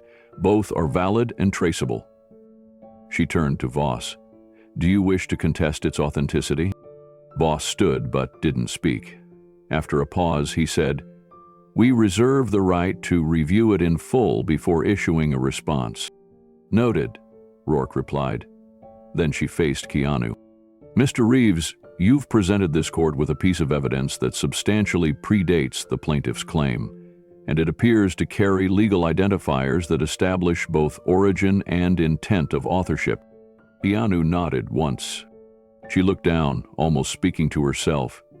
It's rare to see something physical these days, something that holds time like this. It's hard to fake time. She sat down, finally. The room remained absolutely still. "I'll allow you to continue." Keanu stepped forward. He didn't raise his voice. He didn't grandstand. This binder belonged to a man who was told his stories were too quiet, too small. But his voice wasn't the problem. The volume of the industry was... He gestured gently toward the jury. "You've seen how they mocked it, buried it, then claimed it as their own. But this..." He motioned toward the binder again. "This is proof that stories don't die, not when someone is willing to carry them." There was no applause. No one dared break the moment. They just listened, because now the evidence had a heartbeat. After Keanu sat down, the courtroom didn't return to normal. It couldn't. The red binder sat at the edge of the evidence table like an open wound, invisible, undeniable. And unlike digital records or edited slides, it couldn't be brushed aside. It felt human, permanent. Rourke glanced again at the table, then back to her notes. Her pen moved slowly across the page, underlining something twice. She tapped her finger gently on the bench. Then she looked at Voss. "You may call your next witness, Mr. Voss." But Voss hesitated. His mouth opened slightly, then closed. He turned and whispered something to one of his associates. The younger man shook his head. After a pause, Voss stood. "Your Honor, the plaintiff requests a brief delay to review the newly submitted evidence in its entirety." "Denied," Rourke replied without pause. "The witness list was set. You had discovery access. We proceed." Voss's shoulders sagged. Keanu remained still, but he glanced at Milo, who raised his eyebrows just enough to say, "They're cracking." And they were. The gallery had shifted too. What began as passive observation had become quiet investment. A woman near the back wiped her eye. A young man leaned forward with his hands clasped. These weren't just spectators now. They were witnesses. As the next witness took the stand, a mid-level executive from Westark, he seemed nervous. His hands fidgeted in his lap. Keanu didn't interrupt. He didn't need to. The binder had already spoken. It was during a recess that Riley arrived. She stepped into the courtroom softly, wearing a navy cardigan and clutching a small purse. She took a seat quietly behind Keanu and Milo. When Keanu turned and saw her, he smiled. She whispered, "Is that really it? Dad's?" Keanu nodded. "It's what he left behind." Riley looked forward again, blinking hard. He always said the words would matter someday. Keanu lowered his voice. "They already do." After the recess, Rourke returned with a new expression. Not stern, not cold. Focused. She addressed the courtroom. "This case is no longer a simple matter of copyright. It is now a question of intent, suppression, and authorship. The court advises both parties to proceed with clarity and caution." She looked directly at Keanu. "Mr. Reeves, continue when ready." Keanu rose slowly, no binder this time, no grand new document to wave. Just his hands in his pockets and his eyes steady. "We've talked about facts, timelines, rights. But this is also about what we protect when no one's watching. A story without a name is easy to steal, but a story with a soul, that's harder to bury." He said, and no one said a word. The room wasn't just quiet. It is reverent. Inside the glass-walled boardroom at Westark's corporate headquarters, the tone was no longer one of confidence. The usual clean, minimalist calm had been shattered by a storm of voices, documents, and finger-pointing. 10 executives sat around the polished table, but no one made eye contact. At the head, CEO Franklin Reimer stared at the flat screen mounted on the far wall, where a paused clip of the courtroom video showed Voss, mid-sentence, hands up in denial. "Hell said the name," one executive snapped. "The forgotten side. He said it in public, and we'd been telling the court we'd never heard of it until a year later." Another tossed a printed frame from the summit video onto the table. "It's everywhere now. It's been re-uploaded to 8 different outlets. We're trending in the wrong direction." Reimer didn't speak. He simply tapped a pen against the tabletop. Voss stood near the windows, trying not to look as cornered as he felt. "We need to settle," Voss said, finally breaking the silence. "Today, before that binder circulates through the press." Reimer turned slowly toward him. "And admit fault? Better that than open ourselves up to a criminal investigation," Voss replied. "We're looking at bad faith, possible perjury, data manipulation." "Alleged," Reimer cut in. "Nothing's been ruled." Voss stepped forward. "Frank, listen to me. He's got the binder, the notary, the original analyst, metadata from our own systems. He even has a video of me quoting the script before we filed our first draft. What more do you need?" Reimer finally dropped the pen. "What I need," he said, voice low and cold, "is for this company not to be dragged through the mud by a man who used to play hitmen in movies. I'm not apologizing to Keanu Reeves. Not in court, not in public." Someone at the far end muttered, "We stole it, Frank." The words landed hard. Reimer ignored them. "Let him finish the trial. We spin it. We say the script came from overlapping influences. We hire a PR firm to redirect the narrative. Industry standard. These things happen all the time." Voss looked around the room. No one backed him up. Reimer's voice grew sharper. "No settlement." The room fell silent.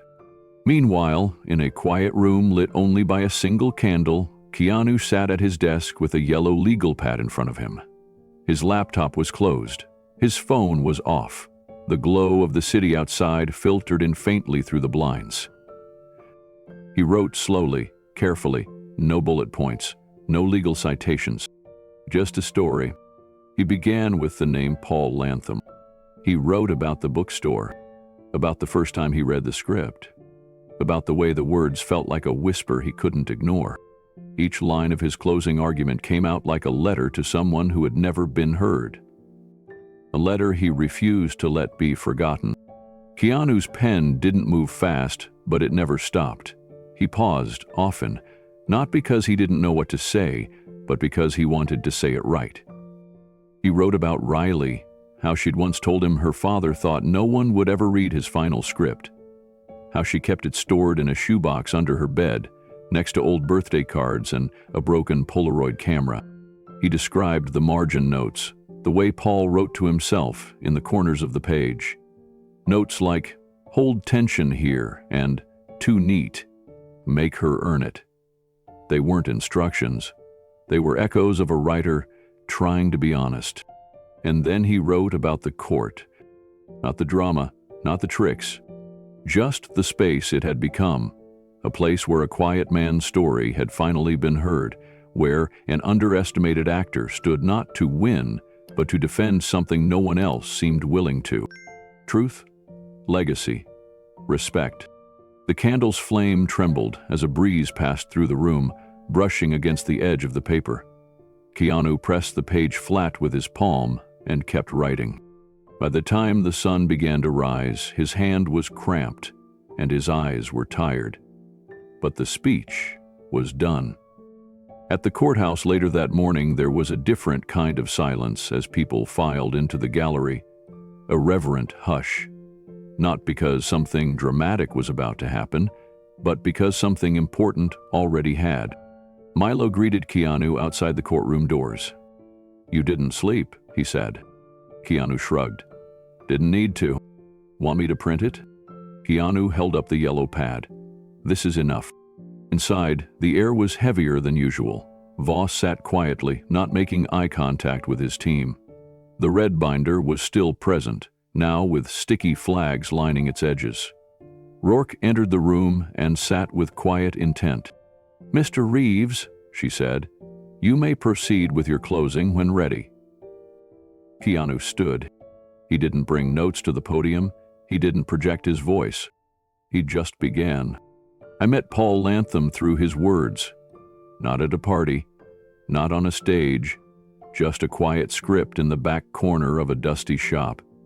And from the first line, I knew it wasn't meant to be sold. It was meant to be felt." He paused. Never got to see it produced. He died before anyone cared to listen. But I read it, and it changed me.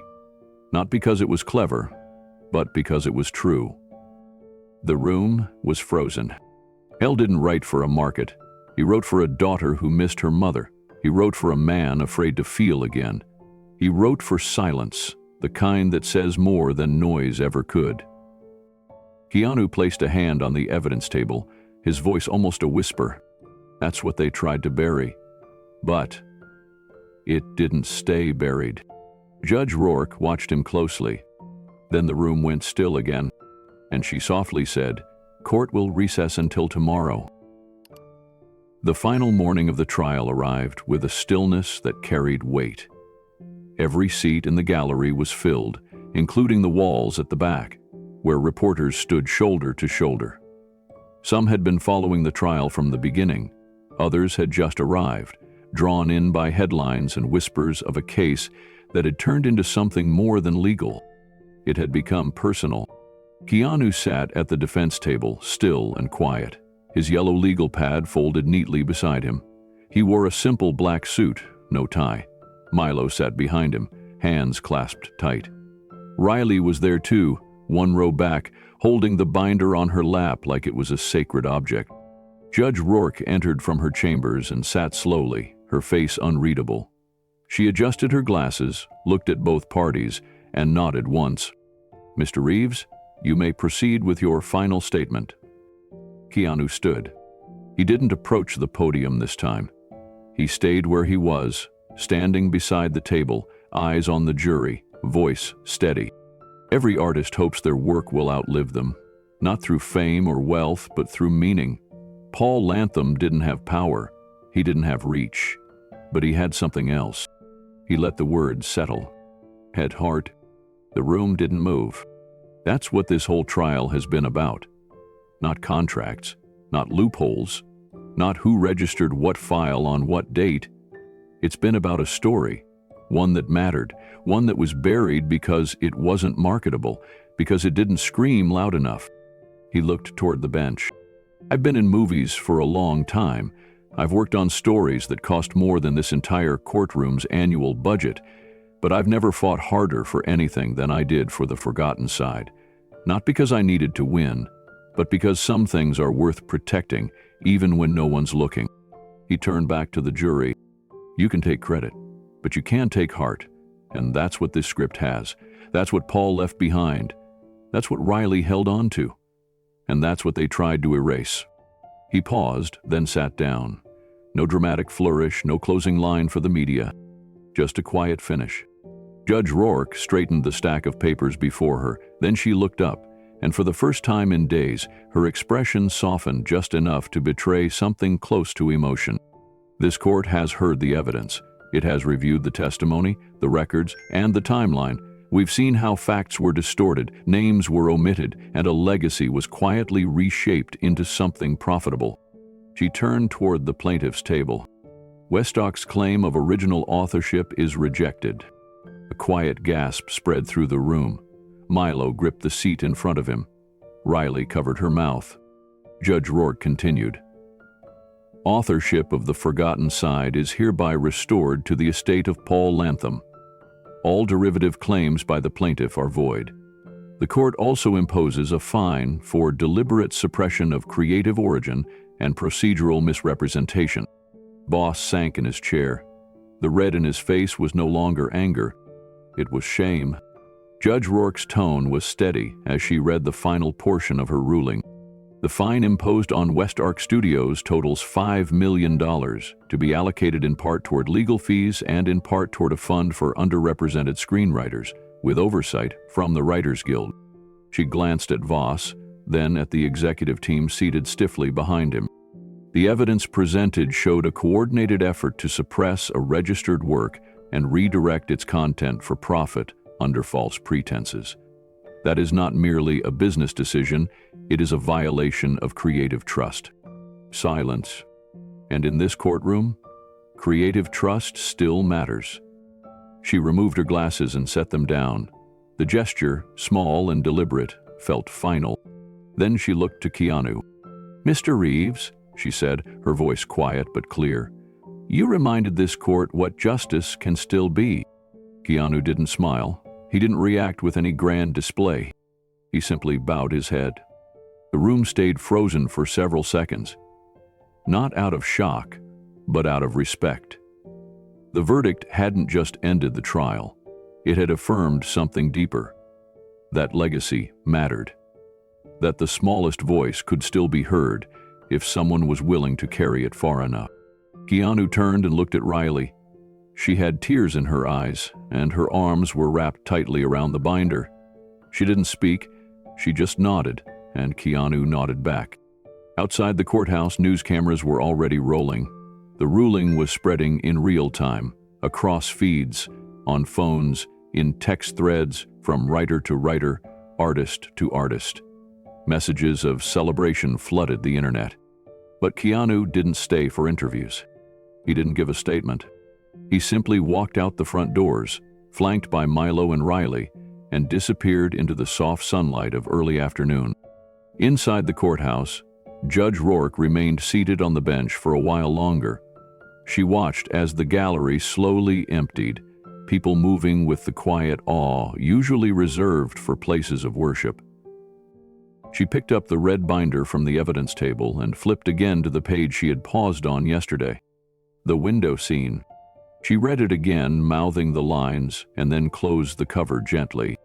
She had heard hundreds of closing arguments, but none had ever left her feeling the way this one had. Because sometimes justice wasn't loud.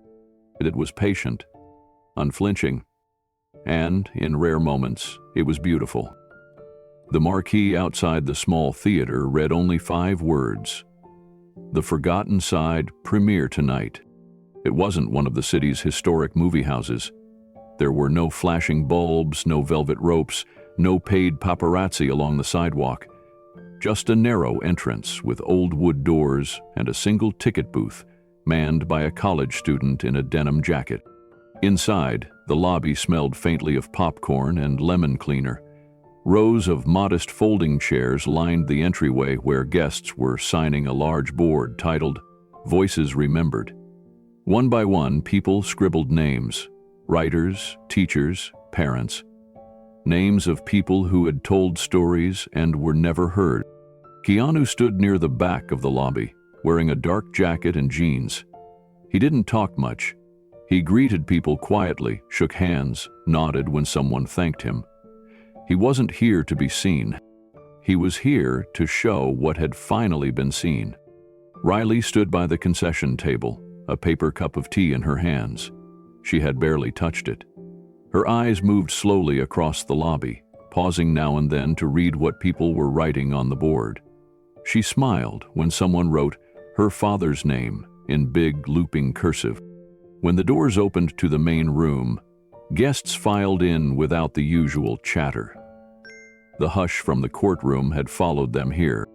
There were no studio banners, no sponsors, just a screen, a projector, and the story that had waited 4 years to be told. As the lights dimmed, Milo found his seat behind Keanu and leaned forward. "You ready?" Keanu nodded. "I think Paul is." The screen lit up with the opening shot, a man sitting by a window. No dialogue, just the sound of distant rain. The exact same opening that had been marked with a red underline in Paul's original draft. Riley's breath caught as she recognized the pacing, the cadence of the scenes that followed. There had been no revisions for market appeal, no rewrites to sharpen the pace. The story had been filmed exactly as it had been written. The characters were understated, the world was quiet, and yet there was a weight to every pause, every glance, every silent moment between lines. As the story unfolded, the audience barely moved. At the halfway mark, someone in the third row wiped their eyes. A few rows back, an older couple held hands. The room remained still, not from formality, but reverence. When the final scene arrived, the reconciliation by the window, there was a stillness so deep that even the hum of the projector felt sacred.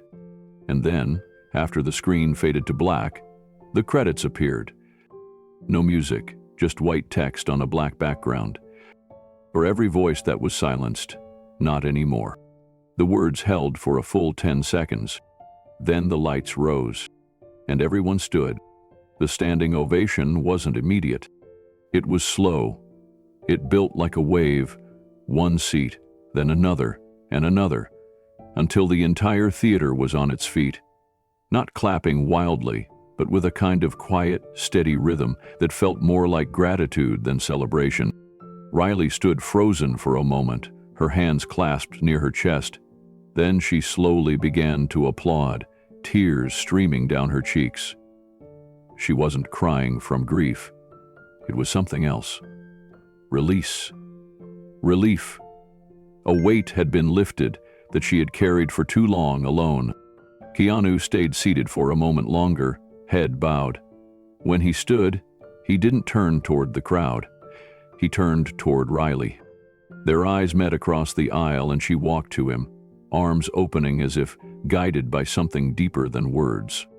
She embraced him and he held her gently, not as a celebrity comforting a grieving daughter, but as a man honoring a promise to someone no longer here. "Thank you," she whispered. Keanu nodded. "He told the truth. I just made sure people listened." Nearby, Milo watched the moment quietly, then looked up at the screen again as the credits continued to roll. He smiled at the names. Paul Lantham, Riley Lantham, Priya Das, Alonzo Vega, Keanu Reeves, listed not with titles but simply under the heading Story Keepers. The audience didn't rush out. They lingered, milling around the lobby, some still emotional, others sharing memories of people they'd lost or voices they'd heard in quiet rooms that had never reached the world. Outside, the sidewalk had filled with a small crowd that hadn't even seen the film but came just to witness the premiere. Some held handwritten signs that said things like, "Writers matter," and "Tell the quiet stories." One woman clutched a printout of a poem, and held it to her chest. Later that night, after the lights had dimmed and the chairs were stacked, Keanu remained in the back of the theater with Riley, Milo, and Priya. Alonzo had sent flowers with a note that read, "I watched the live stream. I'm proud to have done one good thing." Riley sat on the edge of the stage, her father's binder resting on her lap again. She looked at Keanu. "I used to think his story would just stay in a drawer." "It almost did," he said, "but it was never the drawer that mattered. It was the person willing to open it." They sat in silence for a moment. Then Milo stood. "You know, there's a whole shelf in that bookstore still full of unproduced work." Keanu smiled. Not for long. As they stepped out into the cool night, the last line of the credits echoed in Keanu's thoughts. For every voice that was silenced, not anymore. And for the first time in a long time, the silence felt full, not empty. 3 days after the premiere, Keanu walked down the path to his mailbox just after sunrise. The sky was soft and colorless, the air still cool. There was nothing urgent on his calendar, no interviews, no press junkets, just a quiet morning and the promise of stillness. He opened the rusted box and pulled out a small stack of mail, a film journal, a utility bill, and a cream-colored envelope with no return address. His name was handwritten on the front in blue ink. Mr. Keanu Reeves. No stamp, it had been placed there by hand. He paused, running his thumb along the edge of the envelope, then turned and walked slowly back inside. At his kitchen table, he opened it carefully.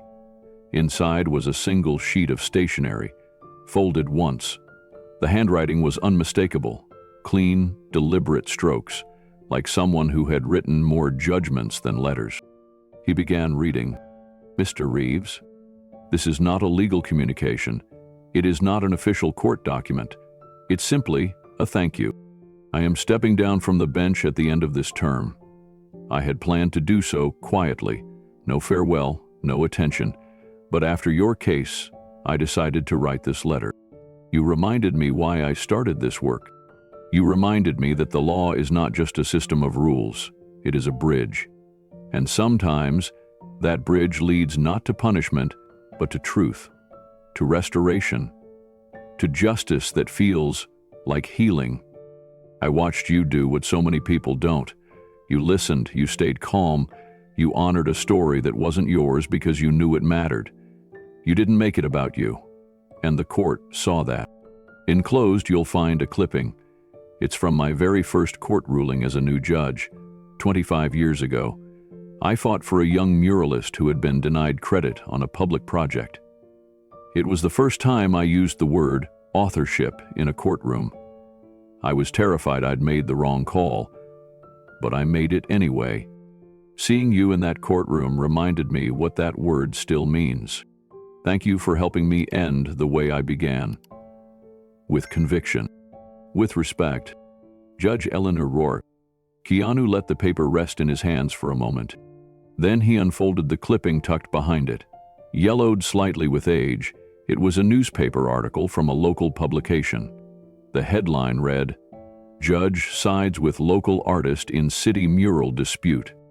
Beneath it, a photo of a young woman in overalls, standing proudly in front of a painted wall, and a young Judge Rourke, in her first year on the bench, smiling faintly beside her. Keanu set both pieces down and stared at them for a long time. Then he stood and walked toward the small hallway where he kept the framed artifacts that mattered most. The binder, the original script, Riley's handwritten dedication from the premiere. There was just enough space for one more frame. Keanu opened a narrow drawer in the hallway console and pulled out a wooden frame he hadn't used in years. It still had an old photo in it, a landscape from a road trip long past. He removed the backboard, gently slid Judge Rourke's letter inside, and then tucked the newspaper clipping neatly beside it. When he finished, he held the frame up to the light. The handwritten words and newsprint sat side by side. 2 different times in one story. One beginning, one ending, connected by the same choice. He hung the frame beside the original script. It didn't hang perfectly straight at first, so he adjusted it, pressing the corner to the wall until it aligned. Then he stepped back and let his gaze pass across the small collection, the binder, the script, the dedication, the letter. Each one had cost something, but each one had saved something too. Milo arrived later that morning with coffee and an old camera slung across his shoulder. "You've got mail," he said, nodding toward the wall. Keanu smiled. "Yeah, took me by surprise." Milo walked over and read the letter silently, then let out a breath. "She wrote you this?" "She's stepping down." Milo shook his head. "Not many people get a send-off like that." Keanu didn't answer. He was still looking at the letter. "Seemed saw something in you," Milo added. "I think she saw something in herself," Keanu replied. "Something she thought was gone." The two stood there for a moment in shared silence. Then Milo said, "So? What's next?" Keanu looked down the hall. "I don't know, but I keep thinking about that bookstore." Milo laughed. "You want to go back and see what's on the shelf?" Keanu shrugged. "There's more out there, more voices no one's heard yet." Milo handed him one of the coffees. "Then maybe we start listening again." That afternoon, Keanu took one last look at the framed letter before heading out. As he locked the door behind him, the hallway was quiet, except for the soft creak of wood settling. The frames on the wall caught the edge of the light. The letter stood calmly between the script and the binder, as if it had always belonged there. A private tribute to the people who believed. At the beginning, at the end, and somewhere in the quiet middle, that truth was worth standing for. And in that stillness, something old had been restored. Not just a story, but the spirit of why stories are told at all. 1 month had passed since the verdict, but for Keanu, it didn't feel like an ending. If anything, it felt like a doorway. The messages hadn't stopped. Emails, letters, small packages. Some were from aspiring writers, others from retired artists, some just from quiet people who said thank you. One envelope stood out. It contained a script from a young playwright in South Dakota. No agent, no formal submission, just 20 pages and a note scribbled in the margin. "This probably won't go anywhere, but your story made me believe it might." Keanu read the whole thing that night. The next morning, he called Priya. She answered on the second ring. "Hey," she said. "I was just thinking about you." Keanu smiled. "I need a minute of your time. For you, always." "What's going on?" "I want to start something," he said. "Not a film, not a case, something for real." He explained the idea. An organization built to protect the unheard. A non-profit foundation that would help independent artists navigate rights, contracts, and legal threats before they were silenced. "I want to call it the Story Keepers Foundation," he said. Priya went quiet. Then she said, "I'm in." "You didn't even ask the details." "I don't need them," she replied. "I remember what it felt like to be told to stay quiet. I don't ever want to feel that again." Later that day, Keanu called Alonzo. He answered with a simple, "Yeah." "It's me," Keanu said. "You okay?" "Still watching my back," Alonzo replied, then chuckled. "But I'm breathing, so that's something. I'm starting something. Legal support, artist outreach, story protection. It's called Story Keepers." There was a pause. "You want me on it?" Alonzo asked. "I want you running the data security side." Alonzo didn't hesitate. "Done." Keanu smiled. "I thought you'd say that." By the end of the week, they had secured a small office space above a used bookstore in Burbank. The space was bare, the walls chipped, the windows too small, but it had heart. The team met on a Saturday morning. Milo brought a box of bagels and an old stereo. Priya showed up with a stack of handwritten notes on nonprofit infrastructure. Alonzo walked in last, carrying a dusty server tower under one arm and a poster rolled under the other. He unrolled it and pinned it to the wall behind Keanu's desk. It was a copy of the original premiere poster for The Forgotten Side. Riley sent over a donation the next day, small, with a note that read, "For the ones who still believe their drawer matters." By the following Monday, Storykeepers had 4 cases lined up. An indie songwriter whose lyrics had been repackaged by a label, a photographer whose image had been altered for a corporate ad, a self-published novelist whose manuscript had mysteriously turned up in a streaming series, and a high school art teacher facing credit removal on a local mural project. And every one of them said the same thing: "I didn't think anyone would care." By the end of the month, the Storykeepers Foundation had grown beyond what any of them expected. They weren't just helping people file paperwork or review contracts. They were helping people feel seen again, heard, protected. Milo set up a basic website that included a submission form and a list of core values they wrote together at the kitchen table: transparency, humility, integrity, and legacy. No flashy slogans, just the words that had brought them all there. One afternoon, after a particularly long meeting with a nervous sculptor who had almost been tricked into signing away the rights to her entire body of work, Milo leaned back in his chair and said, "You sure you're not a lawyer now?" Keanu chuckled. "I just care like one." Priya laughed. "Honestly, I've seen lawyers with less preparation and more ego. You might have missed your calling." Keanu shook his head. "No, this is the calling." He looked around the room, the scattered notes, the donation jars, the hand-scribbled schedules on the whiteboard, and it didn't feel like a charity. It felt like a movement, one quiet story at a time. Later that week, a young man walked into the office with a leather folder in his arms. He didn't say much, just that he'd written a graphic novel and had been told it was too serious to sell. He left the folder and walked out without even asking for a call back. Keanu stayed late that night reading it. The next morning, he wrote the kid a handwritten note. "Your voice matters. We're not here to make it louder, just to make sure it's not taken away." He slid the envelope into the mail bin himself. As the weeks passed, the word spread, not through ad campaigns or press releases, but through artists telling other artists. People who once had no recourse now had a name to reach out to, a name that carried not celebrity, but trust. Riley came by the office on a quiet Thursday.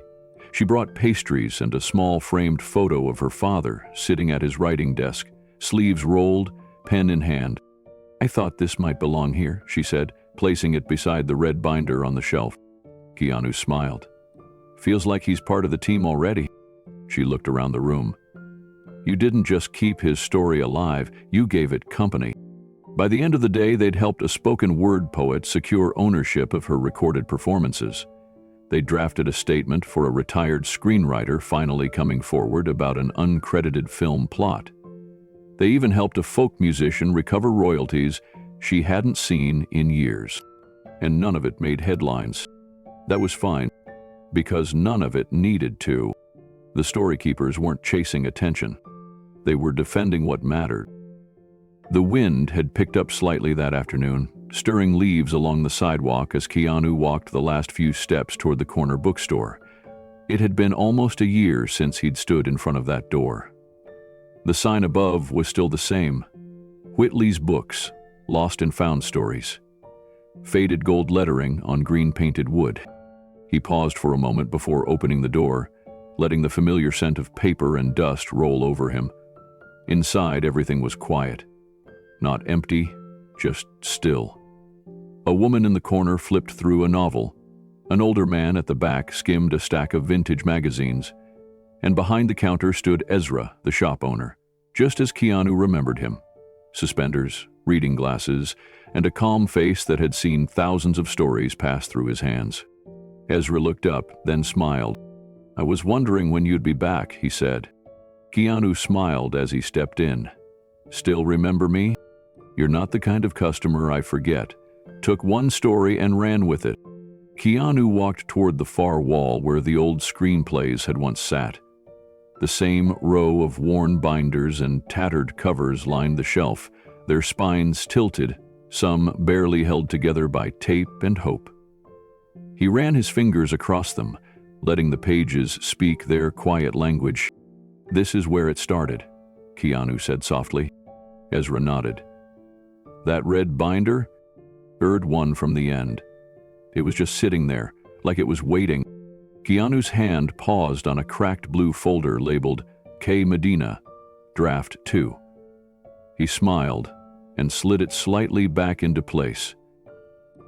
Ezra came out from behind the counter and joined him by the shelf. "You know," Ezra said, "when I bought that estate lot, I thought I'd be recycling half of it. Most people come in here looking for signed copies or rare editions. They don't bother with unproduced screenplays from writers nobody's heard of." Keanu looked around the room. "They should." Ezra chuckled. "You proved that." He walked back to the counter and returned with a small folded sheet of newspaper. He unfolded it and laid it gently on the table nearby. It was a local article. "Indie script sparks courtroom victory, foundation launched for writers." A photo showed Keanu outside the courthouse, binder in hand, Riley standing beside him. "I keep that here," Ezra said, tapping the paper. "Some folks come in and ask where the script came from. I point them to this shelf." Keanu's fingers traced the edge of the article. Then he looked up. "I didn't give that man's words a second life," he said. Ezra raised an eyebrow. "No?" Keanu shook his head. "They gave me mine." The two men stood in silence for a while, surrounded by stories. The dust, the bindings, the broken spines, none of it looked old to Keanu anymore. It all looked alive. Ezra walked to the front window and adjusted the open sign just slightly, angling it toward the sidewalk, where a mother and daughter were passing by. "You know," he said, glancing back at Keanu, "after the trial, a few people came in asking if we had any more of Paul's work. I told them it was all gone. But it wasn't, really. It just moved forward." Keanu stepped away from the shelf and looked toward the counter. "There are more like him," he said. "A lot more. People who write stories and leave them behind. Maybe because they didn't know what to do with them. Maybe because they thought no one would care." Ezra nodded slowly. "The drawer gets heavy after a while." Keanu smiled. "Yeah, but someone's got to open it." He reached into his coat pocket and pulled out a small envelope, sliding it across the counter. Ezra picked it up and opened it. Inside was a printed card. Clean, simple design. The Storykeeper's Foundation. Protecting the stories that never had a chance to speak. On the back was a handwritten note. "If anyone leaves a script, a poem, a binder, send it to us. Every voice deserves to be heard." Ezra read the card twice, then looked up. "You serious about this?" "I've never been more serious." Ezra carefully placed the card on the windowsill, beside a copy of the Forgotten Side screenplay, which now sat in a protective cover on display. "People will find it," he said. "The ones who need it will know where to look." Keanu nodded. "That's all I want." As he walked toward the door, Ezra called out again. "Hey, Keanu." He turned. "You ever wonder why you found that script that day? Why that one?" Keanu paused, his hand on the door handle. "Every day." "And you got an answer yet?" Keanu thought for a long moment, then said, "I think it found me." He stepped outside, the bell over the door giving its soft chime behind him. The street was quiet again. The breeze had settled. Somewhere down the block, a dog barked once, and the city moved on, unaware that a full circle had just closed inside a little bookstore most people walked past without ever noticing. He stood on the sidewalk for a few more seconds, looking up at the sign again. Lost and Found Stories. Then he turned and walked away. The sky had begun to glow with late afternoon light. Soft music played from a busker at the corner. An old cello melody, slow and full of feeling. Keanu didn't know where the next script would come from or whose story would end up in his hands next. But he knew this. He would be ready to listen. And the world, maybe, was finally ready to hear. The voiceover begins, calm and reflective. They laughed, they doubted, they said it was a waste of time, that no one would care, that silence meant defeat. But justice doesn't need applause, it just needs truth. The screen shows a montage beginning with stills of the courtroom. Keanu standing beside the chalkboard, his hand pointing to a timeline, the red binder laid out across the evidence table. Judge Rourke leaning forward, pen in hand. Voss frozen in disbelief, the jury watching, transfixed. Then the scene shifts to script pages. The margins filled with notes, underlined lines from the forgotten side, arrows connecting character arcs, a smudge where a tear had landed and dried. The voiceover continues. It doesn't always come with fanfare. Sometimes it's just a person standing alone. A person saying, "This story matters," and then proving it page by page.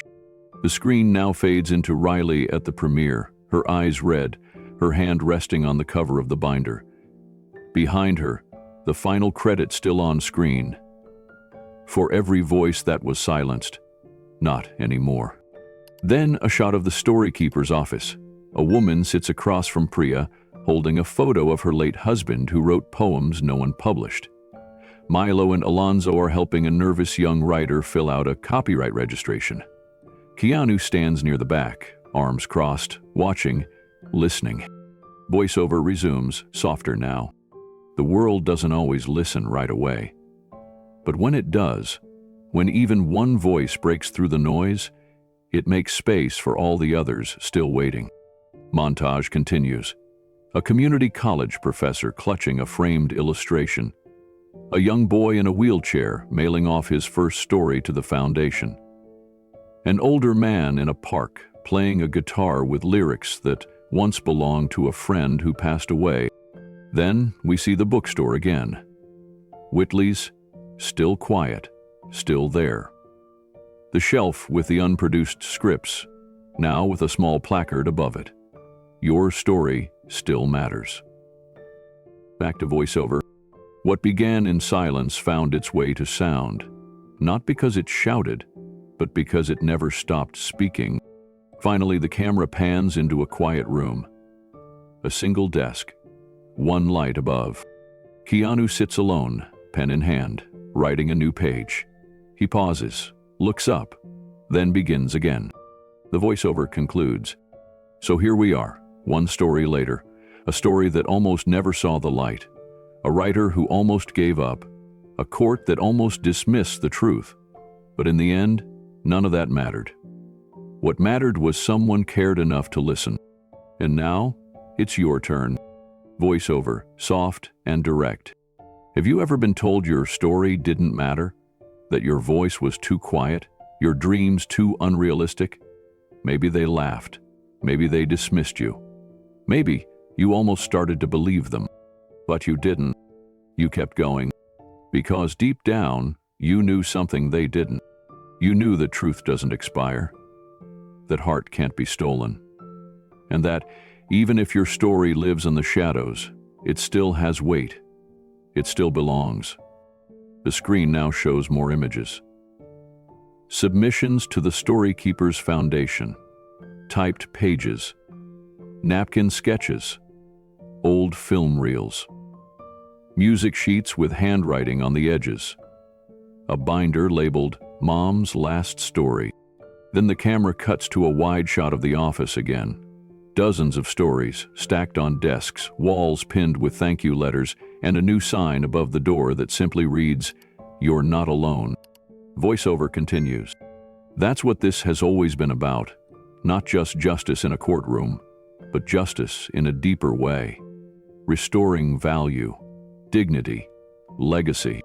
Because behind every voice that gets lost, there's someone searching for it.